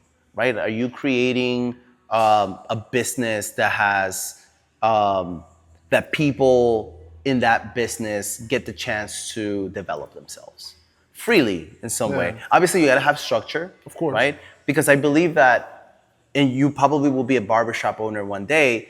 Don't open a barbershop, open a brand. And a brand is not a logo. It's not. A brand is not what people think it is. A brand is the thing that people feel, right? Yo, why every single bar? There's 20 barbers here, but they all look good. What's happening today? It's just a Monday. It's just a Tuesday, man. That's just how it is over That's how it is over here. Why is everybody smiling? Why is it? What? Like, man, because it's Tuesday. Because we like it here. So I think it's important to really consider that. Obviously, it's easy to open a barbershop. Bunch of people open barbershops every day. But are you opening a brand? Yeah. Are you even teaching your barbers how to brand themselves so they don't have to rely on you? Yeah. Right? Like, oh, you got the code here, right? Are you helping? Are you motivating your barbers to do things outside of the chair? Bro, by the way, I'm gonna give this shout out to you in public. I shout out to you for doing things outside of the chair. Like, you live in the beyond the chair statement. Like, I love that. And I want to give you your credit because that's dope. That's dope. You are living the thing you're selling. And I think that's so important, bro. Like, same thing we go, it's like, yo, you sell appearance, you gotta look good. Yeah. Right? And I think that, and I love that. You're not just talking about it. And before you continue, like, you're giving me my props, but you gotta understand that either you know it or not, you play a part into that, right? Because now I see, for example, you built something that I look at and I'm like, bro, this is dope. Thanks, man. Look at how elevated his barbers are. Look at how, and your shop isn't super big like this one. No. And I'm like, but for some reason, the impact when you walk in is a lot bigger. Yeah. At least in my opinion, I was like, look how the barbers are dressed. Look how they're talking. Look how everything just looks so elevated and so well done. Thanks, man. It motivates me. Thanks, man. To do things like what I'm doing. I'm like, no, I need to think out beyond the chair. Awesome. I need to do more because look at what's possible. Yeah. Yeah, that's right. Look at this. I'm like, bro, this is beautiful. It's dope. And, so cool. And it's so much. Cool. And when it comes to you personally, it hits me a little more because I'm like, bro, I'm Dominican. He's Dominican. I'm from Jersey. He's from New York. Basically the same thing. That's right. We have very, I don't know everything about you, sure. But from what I do know, I'm like, we got very similar backgrounds. Yeah. And look at what he built. Yeah. All because he didn't stay stuck in one place. He didn't become comfortable, right? With what I said, in our culture, once you go to college and you have a decent job, by what the dictionary determines a good job is, you stay stuck. Yeah. Because you become complacent. Complacent, yeah, of course. And you didn't. I'm like, bro, but look what he became, because he didn't become complacent. And to that, thanks, man. I appreciate it. I'm glad, you and I have more commonalities and differences, to be honest. I think especially like the principal ones, like you and I, like we share that tightly, like culture and people and the East Coast and our experiences. And I love that. I think that, again, opening a shop with purpose, I think that from the beginning, one of my, it still is my mission, is for the public. And we have multiple missions, but one of them is for the public to respect us and respect the industry. And how do I position my team in an environment and give them the information that they need for them to apply it, and that goal gets achieved. Look at how you said you never met them, but the place feels bigger than it appears, right? Yeah. And you came in, I think it was like on a Friday or Thursday. It was a Friday. It was a Friday, right? And all of them dressed like that on the regular. Yeah. Right? And this wasn't Sunday's best. No, not at all. Not at all. And I think that I think part of that is, again, the mission around like, when you go anywhere that it's like exclusive in some way, or in a place that is respected, or a place that of you can say of high standards, like, again, we dominate this industry. There's space for that. There's opportunity for us not to be the same, right? This is opportunity. This is one of these industries, bro, that like we talked about it outside when we were like, this is the bridge for so many things. Oh, yeah. This is not like the place. This is not the end. This shouldn't is the be bridge. The end all. Yeah. For me personally, like I'm going to barber school, but I also want to be good at what I do. It's the thing. It's the license is not enough for me, right? The license may be enough for other people, but for me it's not enough. I'm like, the license just says trust me, but I still have to put in good work. Yeah. I still have to go through those 6 elements you have, or the 4 elements that I have. Like, I still have to go through that, and I want to. And that's another thing. I have the desire to go through it, right? It's not like I have to, if someone's forcing me. It's like, like I want to, because at least for us, we use data as a way for us to track how we're progressing and we're doing.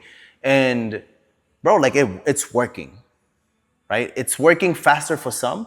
It's working a little slower than others, but it's working. And every single team member of mine, each month, their numbers go up and up and up and up. And when they have same months, very rare it dips. It usually stays around the same. We get to see the why, right? Like it's also they get to see the why. Like, oh man, I didn't. Again, it's very difficult to have those 4 element things going. But thank you, man. I mean, I think that ultimately, like, our mission is for Latinos and for Black people to be in an industry where anyone that you can walk to any room and say you're a barber, and people look at you like you're the man. Yeah. Like, oh, man, that's you're cool. Like, that's the shit, right? And then you get to top it off in a good product. You get to top it off with a good appearance. You get to top it off with good personality. And when they come and see in your chair, you get to put in the performance. Yeah. There's no way you can't leave out of there with a high tip or a good full paid thing. And I think that the reason why I say those things is, and all of this is to say, it all takes work. This is not something that just is there for you waiting. None of it is easy. No, none of it is. And I have to give credit to my team for being open to the things that they're not used to. Some of them come from different places that didn't have such a, not enforcement, but like culture. Yeah. And, it takes some time to adapt as human beings. And some of them may find it like, bro, I lost barbers simply because I told them to come dress nice on the daily. Yeah. Right? I lost the barber, and I respect him because he came back like a week later and told me. Because at first he left and said that, just a different opportunity came up that he wanted to take. So like a week later, he came back and told me, he was like, I'm gonna be honest. It was when I first became a manager here, and I started enforcing cleaning the shop and cleaning your station more. And he told me, like, I'm gonna be honest, I left because of you. I'm like, what do you mean? He was like, I left because of how much you started enforcing everything. He was like, I felt like, because him and me, prior to him leaving, spoke about cleaning and all that. And I charge a fee when you don't clean, right? It's not because I want to charge you the fee. It's just I need to have some type of motivation for you to clean, right? Which I shouldn't have to, because you should want to be clean. Yeah. But unfortunately, that's not the truth, right? Some people need to be pushed. And he said, so when you sent that message in the group chat, I thought you were talking about me, and I felt like I didn't want to work in a place that became so militant. And I was like, it's not. I'm like, I understand, but it's not being militant. I was like, the only reason why I'm enforcing it, because at the end of the day, let's be real. I know my station, I know my clientele, I know how I present myself. My pockets are not going to be affected. I'm doing it solely so you can grow yourself, right? And so it won't affect anybody else's pockets. I don't depend on walk-ins. That's why it's not affecting my pockets. So any walk-in that comes in, they're gonna see the shop. They're gonna see this is dirty, that they might not want to come back. So now you're affecting the people that are depending on walk-ins, you're affecting their pockets. But I'm telling them, I was like, you need to clean for yourself. But he didn't want to hear that, right? So unfortunately, some people are willing to put in the work. Some people are willing to listen to the criticism. Some people, because that's what it is helpful criticism. I'm not judging you. It's helpful criticism.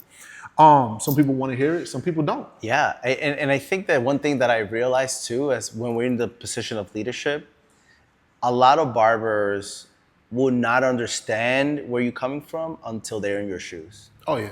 They'll text you and be like, "Oh, bro, I get it now." Oh, why? Because you're a manager at another spot, and now you gotta enforce things. And now you're like what our parents used to tell us. Yeah. You'll see when you have kids. Yes, and you'll be like, it. Mom is tripping, and then you have your own kids, and you're like, that is exactly it. And you go back, apologize. I'm like, man, I'm sorry, Mom. But and it goes back to what your question was, like, what are some actionable things that people can do for them to achieve their goals? Doesn't have to be barbershop related, but just a goal, right? Yeah. One, do not think money first. Think about what value, or think about what's my mission on doing this? What's the goal? What's the purpose? What's the purpose of opening a barbershop? To cut hair? Bro, it's like 300,000 of them. What is your purpose? What is the goal? And until you don't get there, wait. It'll come to you. Yeah. But keep searching. Don't rush in opening a barbershop simply for ego reasons, and to tell your owner to say you're an owner. Yeah, just to say. Bro, that's being an owner is not as easy as people think it is. It is easy if you don't have a mission and you just open doors or whatever shop and hey, just give me my money and move on. But when there's a purpose and there's a mission and there's a reason why you're doing things, it's more of a brand. Right, and there's a culture that you create. We're looking for a bigger space for our shop, because we're it's 7 of us. We maximize the space as comfortably as we could, and I have some people who are interested in joining our team, which I'm blessed for. But I think that I don't want to move from the zone that I'm in. I want to move. And I just want to change, there's a few spaces around that I want to explore a little bit before making the move.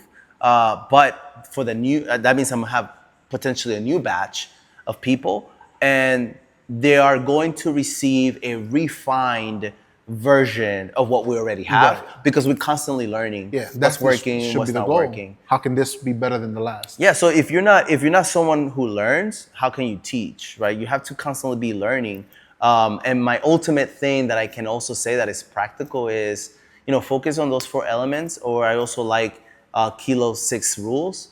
And I think that one, get your funds together. Make sure, don't overspend, don't get too flashy. Start small, right? Start with 2 chairs. Once you get traction from a 3rd barber, buy the 3rd station, right? Maybe that could work for some people, maybe not. But start small, right? And build from there. You know, sometimes we want all the bells and whistles too early without figuring out the core of it. That's one. Two, it all depends on what kind of barber you want to be, but the industry needs more luxury spots, more high end, Yeah. more high end places. There's a market that is thirsty for that. That wants high end barbers. This is where your skill and your investment comes in. Also, hire a good team. You know, hire people that wanna work. You know, that want to. You know, the fresher the better because you can mold them. Right. But you know, I hire good people, good team, people who are willing to learn. I have a question for you. What's up? This may be here or there, but I'm curious on how you see in the industry in terms of business model. I have a prediction. I think that commission is coming back heavy and probably better than ever versus booth rent. How do you see it? That actually, I never thought of that. It's actually a pretty good question. I feel like booth rent isn't going anywhere because the different types of barbershop that exist, right? But I do see the industry elevating a lot.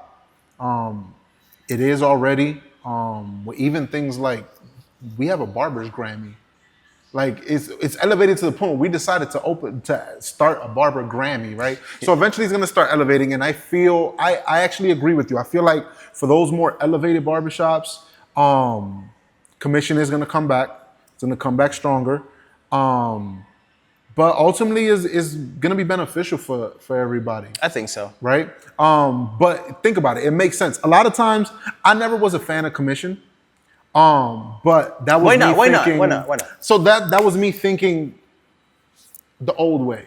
Okay. Right? Of like, damn, I'm gonna be cutting all this hair and all that for the owner to make. Back then when they hit booth rent was $150. And I'm like, if I make $1,000 this week and the owner's taking 40%, 30 or 40%, I'm like, bro, that's $300-$400. When normally I could just be paying $150.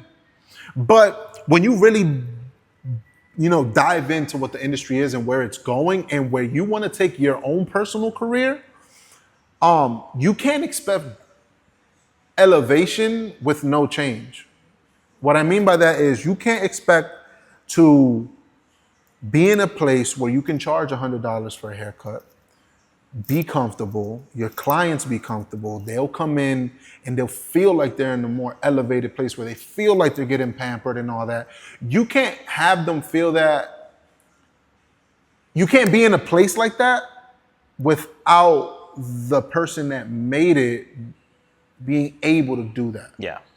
And in order for them to do that, they have to make more money. Everything ties to money, unfortunately, right? Mm-hmm. But they have to make more money. Sure. So how do you invest it back? And you only got because you have to maintain that luxury, right? And you have two options. Yeah.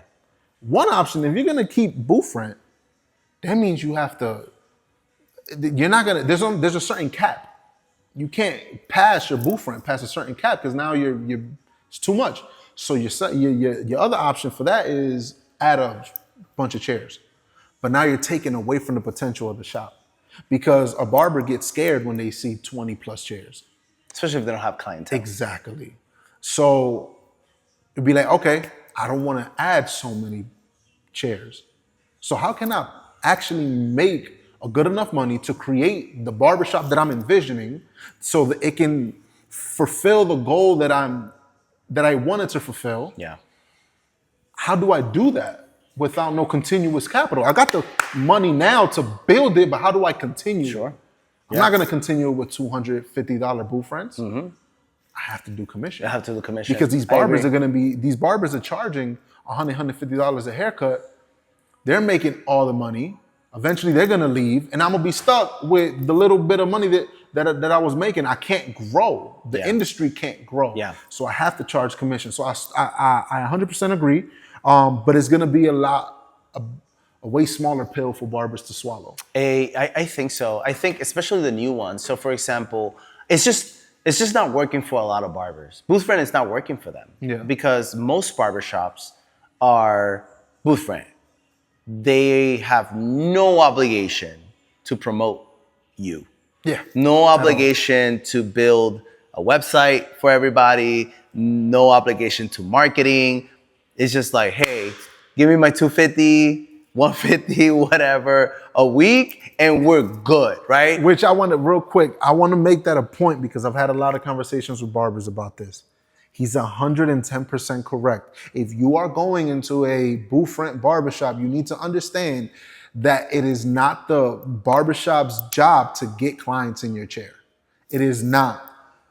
I'm sorry if you don't got no clients, and I'm sorry that you want to be in a shop that does promote more and all that. They're out there. There's Commission shops promote. Yeah, they do. But there are also barbershops that are booth rent that do promote a little more than others. That's fine. But just know and understand that it's not their obligation. Not at all. If you want to go somewhere, and it's not cheap either. It's not. If you want to go somewhere that does promote you and you don't have to do it yourself per se, you have to go to a commission-based shop. Because I've had barbers, they're like, oh, well, why are you guys not promoting more? Why are you? And I was just like, listen, if it was my shop, I would promote more. But unfortunately, it's not. But you also need to understand it's not our job. Yeah. It's not. Well, you shouldn't. It's not my you shouldn't. And the reason why I say you shouldn't is because if you're not prepared to go into booth rent, that's your fault. Right? Because I think that booth rent typically and historically is I have made enough clientele as a commission shop and I have already gotten all the percentages that I need to make at a commission shop. Now it's time for me to have my own growth. Yeah. Right? But it's earned. So what happens is that social media have sold the dream of like, go to a booth rent shop and then guess what happens? They don't know retention. They don't know marketing. They don't know. They come into the booth rent space unprepared. Meanwhile, a commission shop has enough funds to invest in the marketing, invest in your reps, invest in your education, invest in the space. And the desire is there. And bro, you could make so much more money in a commission than what some guys here are paying, doing in booth rent. I guarantee you that, bro. And like the desire is so there because it's like the more money you make, the more money I make. Everybody makes. So I want to promote. Everybody makes, right? Like the thing is greed, right? Greed. It's greed is a sin. I think that the mentality around like owner versus barber, it's poison, right? It's if I'm working hard and I'm working hard with you and you're not promoting, you're not marketing, you're not paying for ads or anything like that, then I can see you being like, I might as well do my own thing and do it myself. But if you don't have the skills to do it on your own, stay in commission. Also, I mean, you don't have to tell a commission shop what to do. They will do it. Yeah. Like they will market, like that's what they do. That's part of their responsibility. That's part of their responsibility. So I think that commission shops are coming back. I think that there's going to be tiers in terms of commission, in terms of like, you know, some barbers are going to get 50%, some 60. Anything above 60 starts to be a little bit like, just go do your own thing. Yeah. But you'll be able to cut more hair, more reps. People are going to invest back on you. And people are going to invest back on you on things that you're not investing for yourself on your own, right? Like, for example, we went to Dallas, right? If I had a commission shop, I would have paid everybody stay. But I can't do that because exactly. I'm limited, right? Yeah. So for me, I'm like, man, a commission shop doesn't sound bad in the future for us. I think that probably is the evolution because we do so many things that might as well be a commission shop. Yeah. So, you know, if it was a commission shop, you don't have to worry about staying in Dallas. Yo, we got a room and board. We're good. That's covered by all your efforts. Right? We're giving it back into it. You probably wouldn't even have to worry about cleaning. We will have a cleaning crew to come in, right? So all these things, it's like a trade-off. The thing is that we live in a society, and Americans' mentality is we want everything at once. That microwave era. Yo, everything at once. You can have everything. I'm gonna believe that you can have everything you want, just not at the same time. No. That's it. You could make 6 figures as a commission shop, as a commission barber. You can. It's possible. I've seen it, right? So you could do it. It's just gonna require you to show up and actually do the thing that helps barbers succeed. Exactly. Anyway. Yeah, no, and one point I want to put on that too is that if you do go to a booth rent barbershop, and for some reason you feel like you need to tell the owner or the manager, hey, maybe you guys should promote more, this and the third. Before you do that, look at yourself first. What are you doing to push yourself? Because, for example, me, if I owned a shop and I had a barber that came to me and said, I had 2 barbers that came to me and they both said, hey, I think we should promote more. Maybe let's make some flyers. Let's pay for Instagram ad or something because it's slowing down a bit. But barber A is constantly on his phone, scrolling through TikTok, never promotes himself, never goes out and give out flyers, never create content. His own business card? Yeah, doesn't have his own business card. Nothing, like he's not doing anything. He's not here half the time. I'm gonna look at him and I'm gonna be like, what are you talking about? You're not doing anything you're not showing me you wanna push yourself. Why would I push you more than you're pushing yourself? But Barber B, I see him all the time. You're here all the time.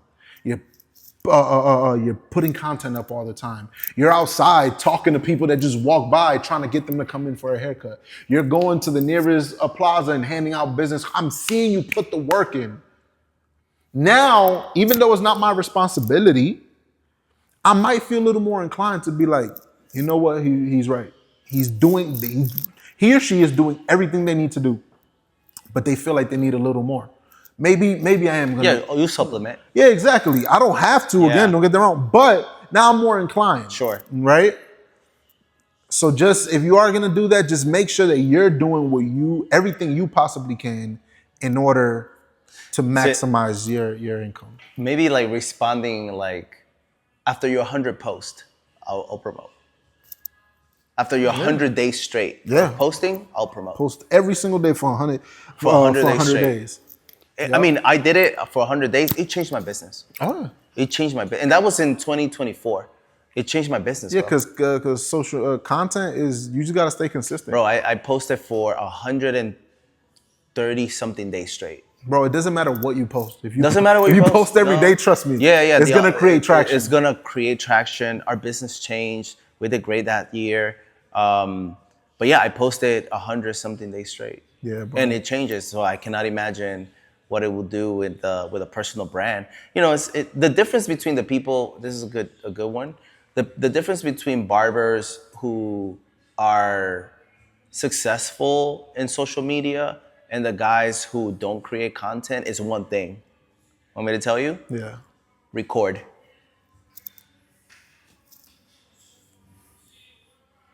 That's it.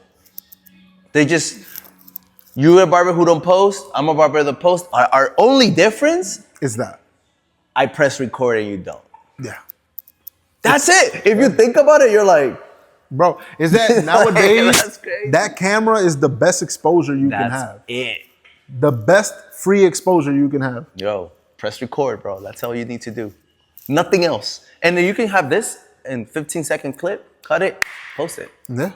Next do that 100 days. Bro, post one haircut. Bro, I even tell people, one haircut a day. I'm like, bro, you don't even got to think about it. You don't even have to think about it. You don't even think about it. Let's say you don't even have any clients that day. Yeah. Make a video of you cleaning your station. That's it. And post it. Yeah, or even just interacting with someone outside. Yeah. Hey man, mind if I just show us talking? Yeah. Or a thought that you might have had. Yeah. Hey, yo, I have a thought. What do you think? That's it. Yeah, bro, people love seeing all that. It's like, bro, the problem is that a lot of people overthink it. Well, yeah, it's the recording mindset. Yeah. Or they get stuck in one thing. I'm going to just put before and afters every single day. I'm like, you got to change it up a little bit. Yeah, change it up. Because now people are going to get bored.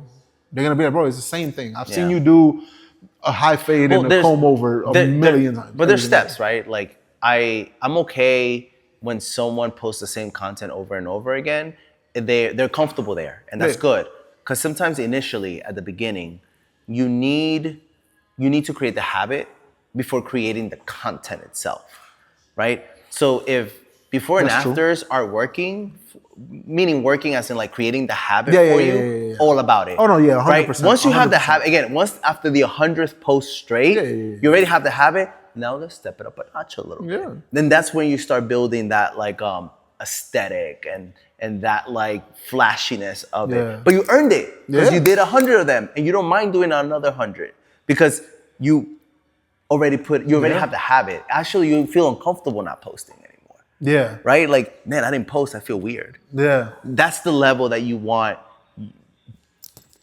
Again, like, you know, we have conversations a lot around like independent contractors or 1099s.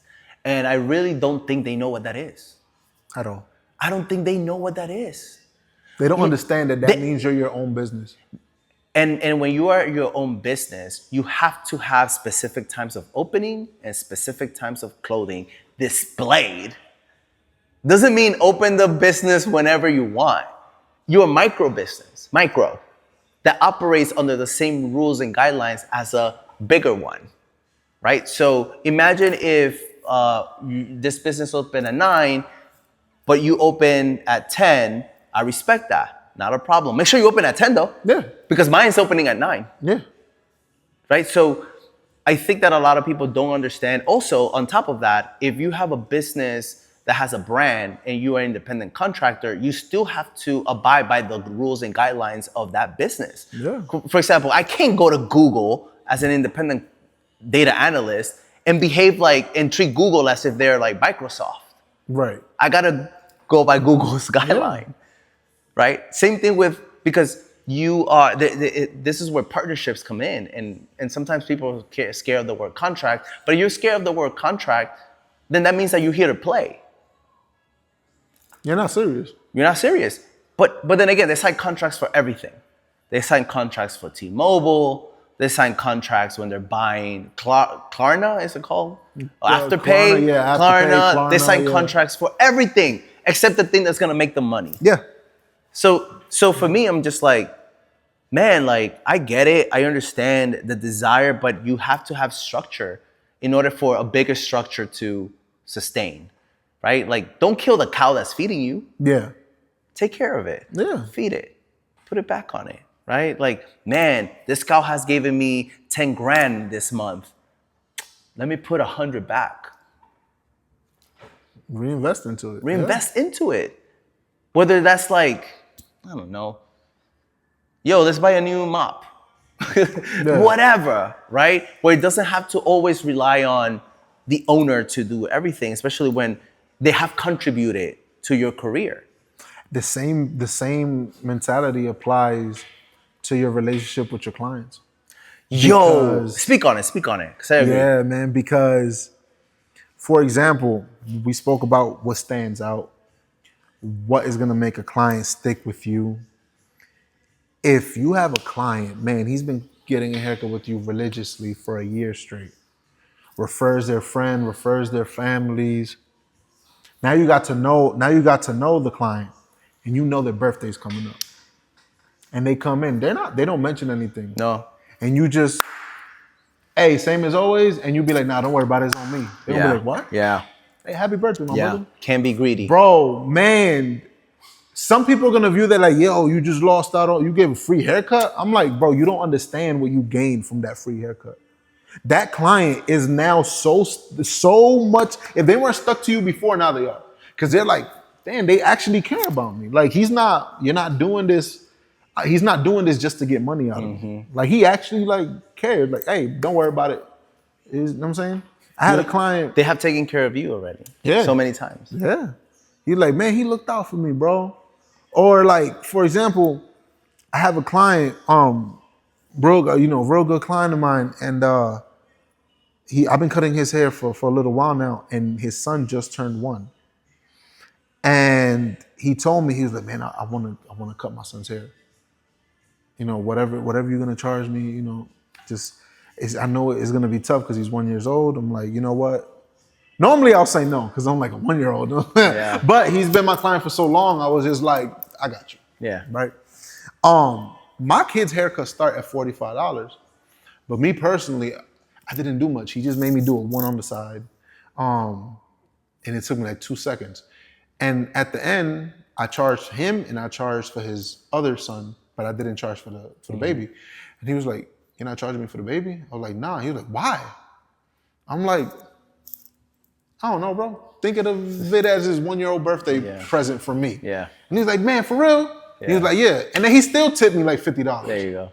And I'm just like, bro, these are things. It's not about if they can pay it. It's not about if they want to pay. It's just about, sometimes it's just good to show that gratitude back. 100%. Like, well, we go back to purpose, right? And then how the mission and the purpose will always reward you with profits. It's so much, and I feel like there's so much more stuff that we can talk about.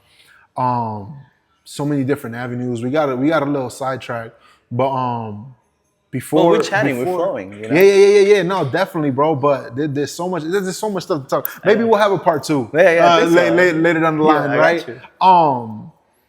Because there's so much about your ownership side and your journey, you know, on what even made you go to barber school and stuff that we need to talk about.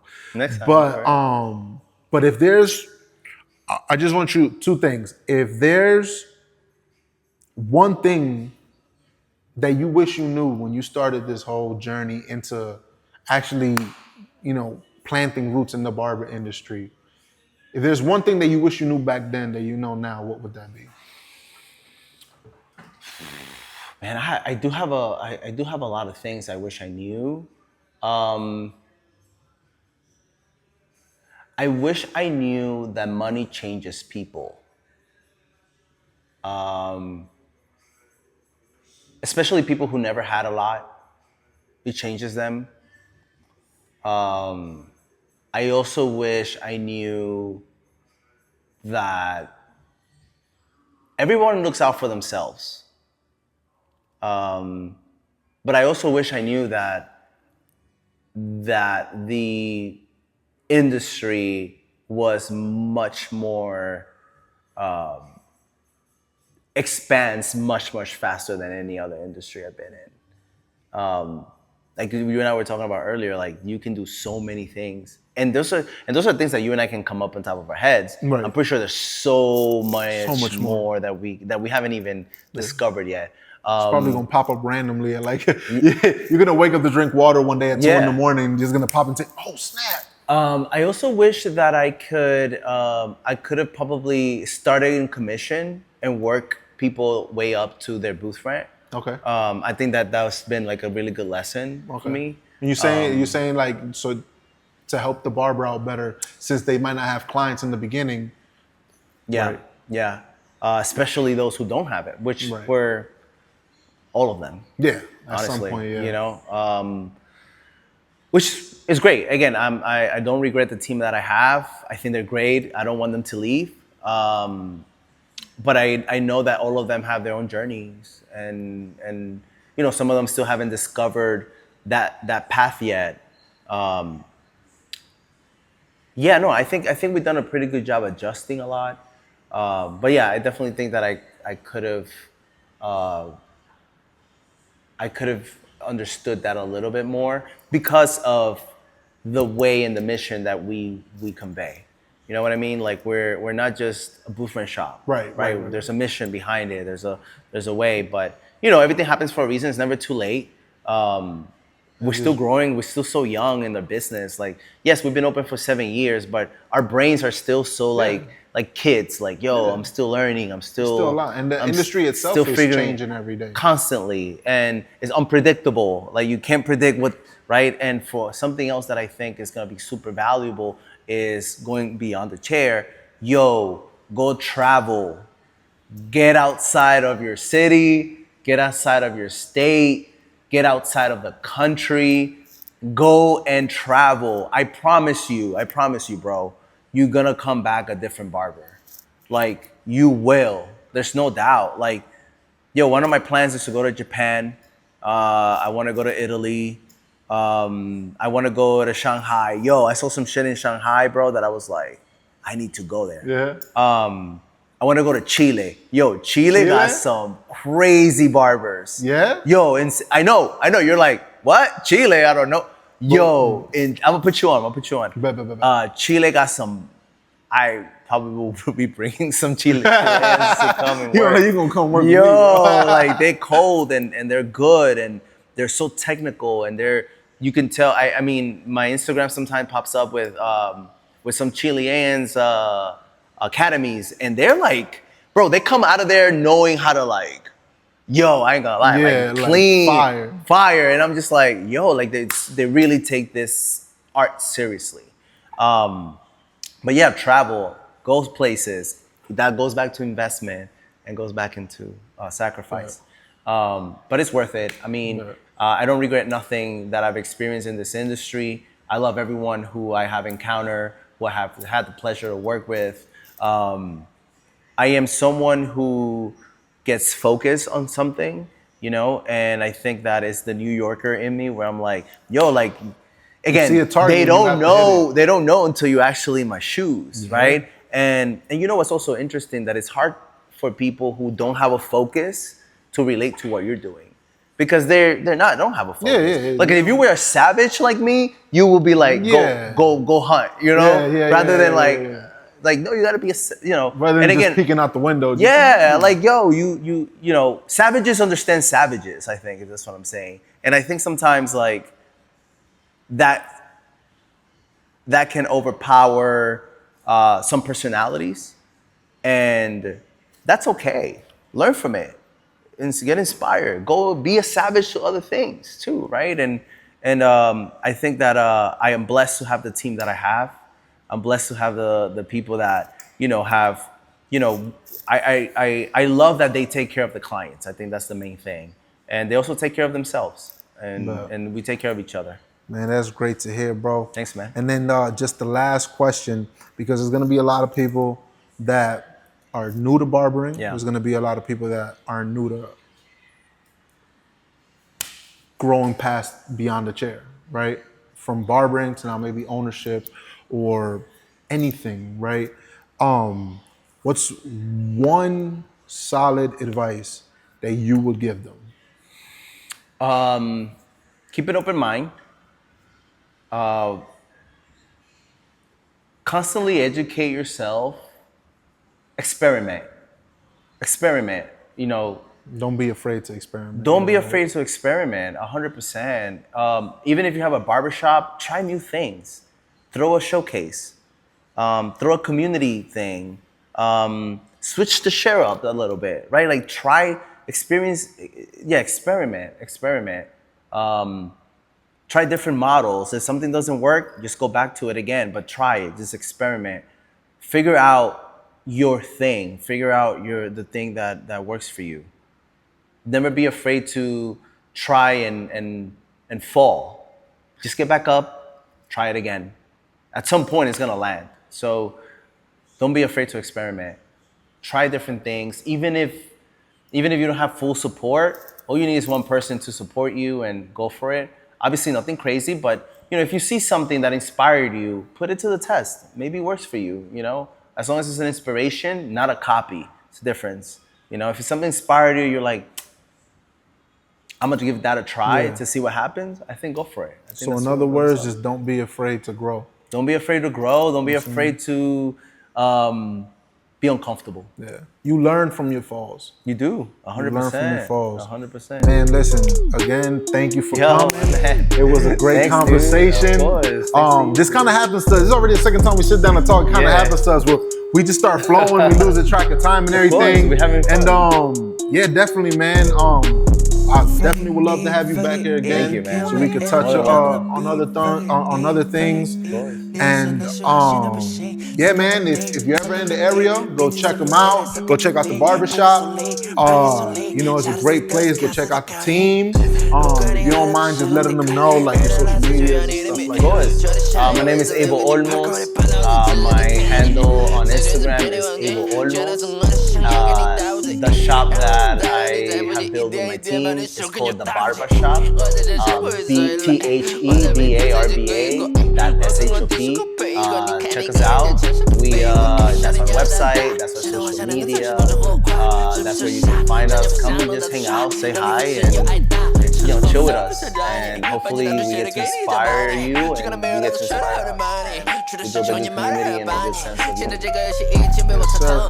So if you like this episode, if you want to hear more, if you want some more information about growth, about leadership, about how to grow your career beyond the chair, just let us know.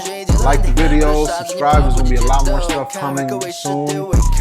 And if you have any questions that you might want me to ask a guest or a guest in the future, if you want me to ask him whenever he comes by next time, if you have a specific question, don't be afraid to either hit me up or just leave a comment, and then we'll try to answer those questions that you guys might have specifically. But until next time, again, this was the first episode for Beyond the Chair podcast. Thank you for listening. Congratulations, Abel. Appreciate you. Thank you for coming. Of course, man.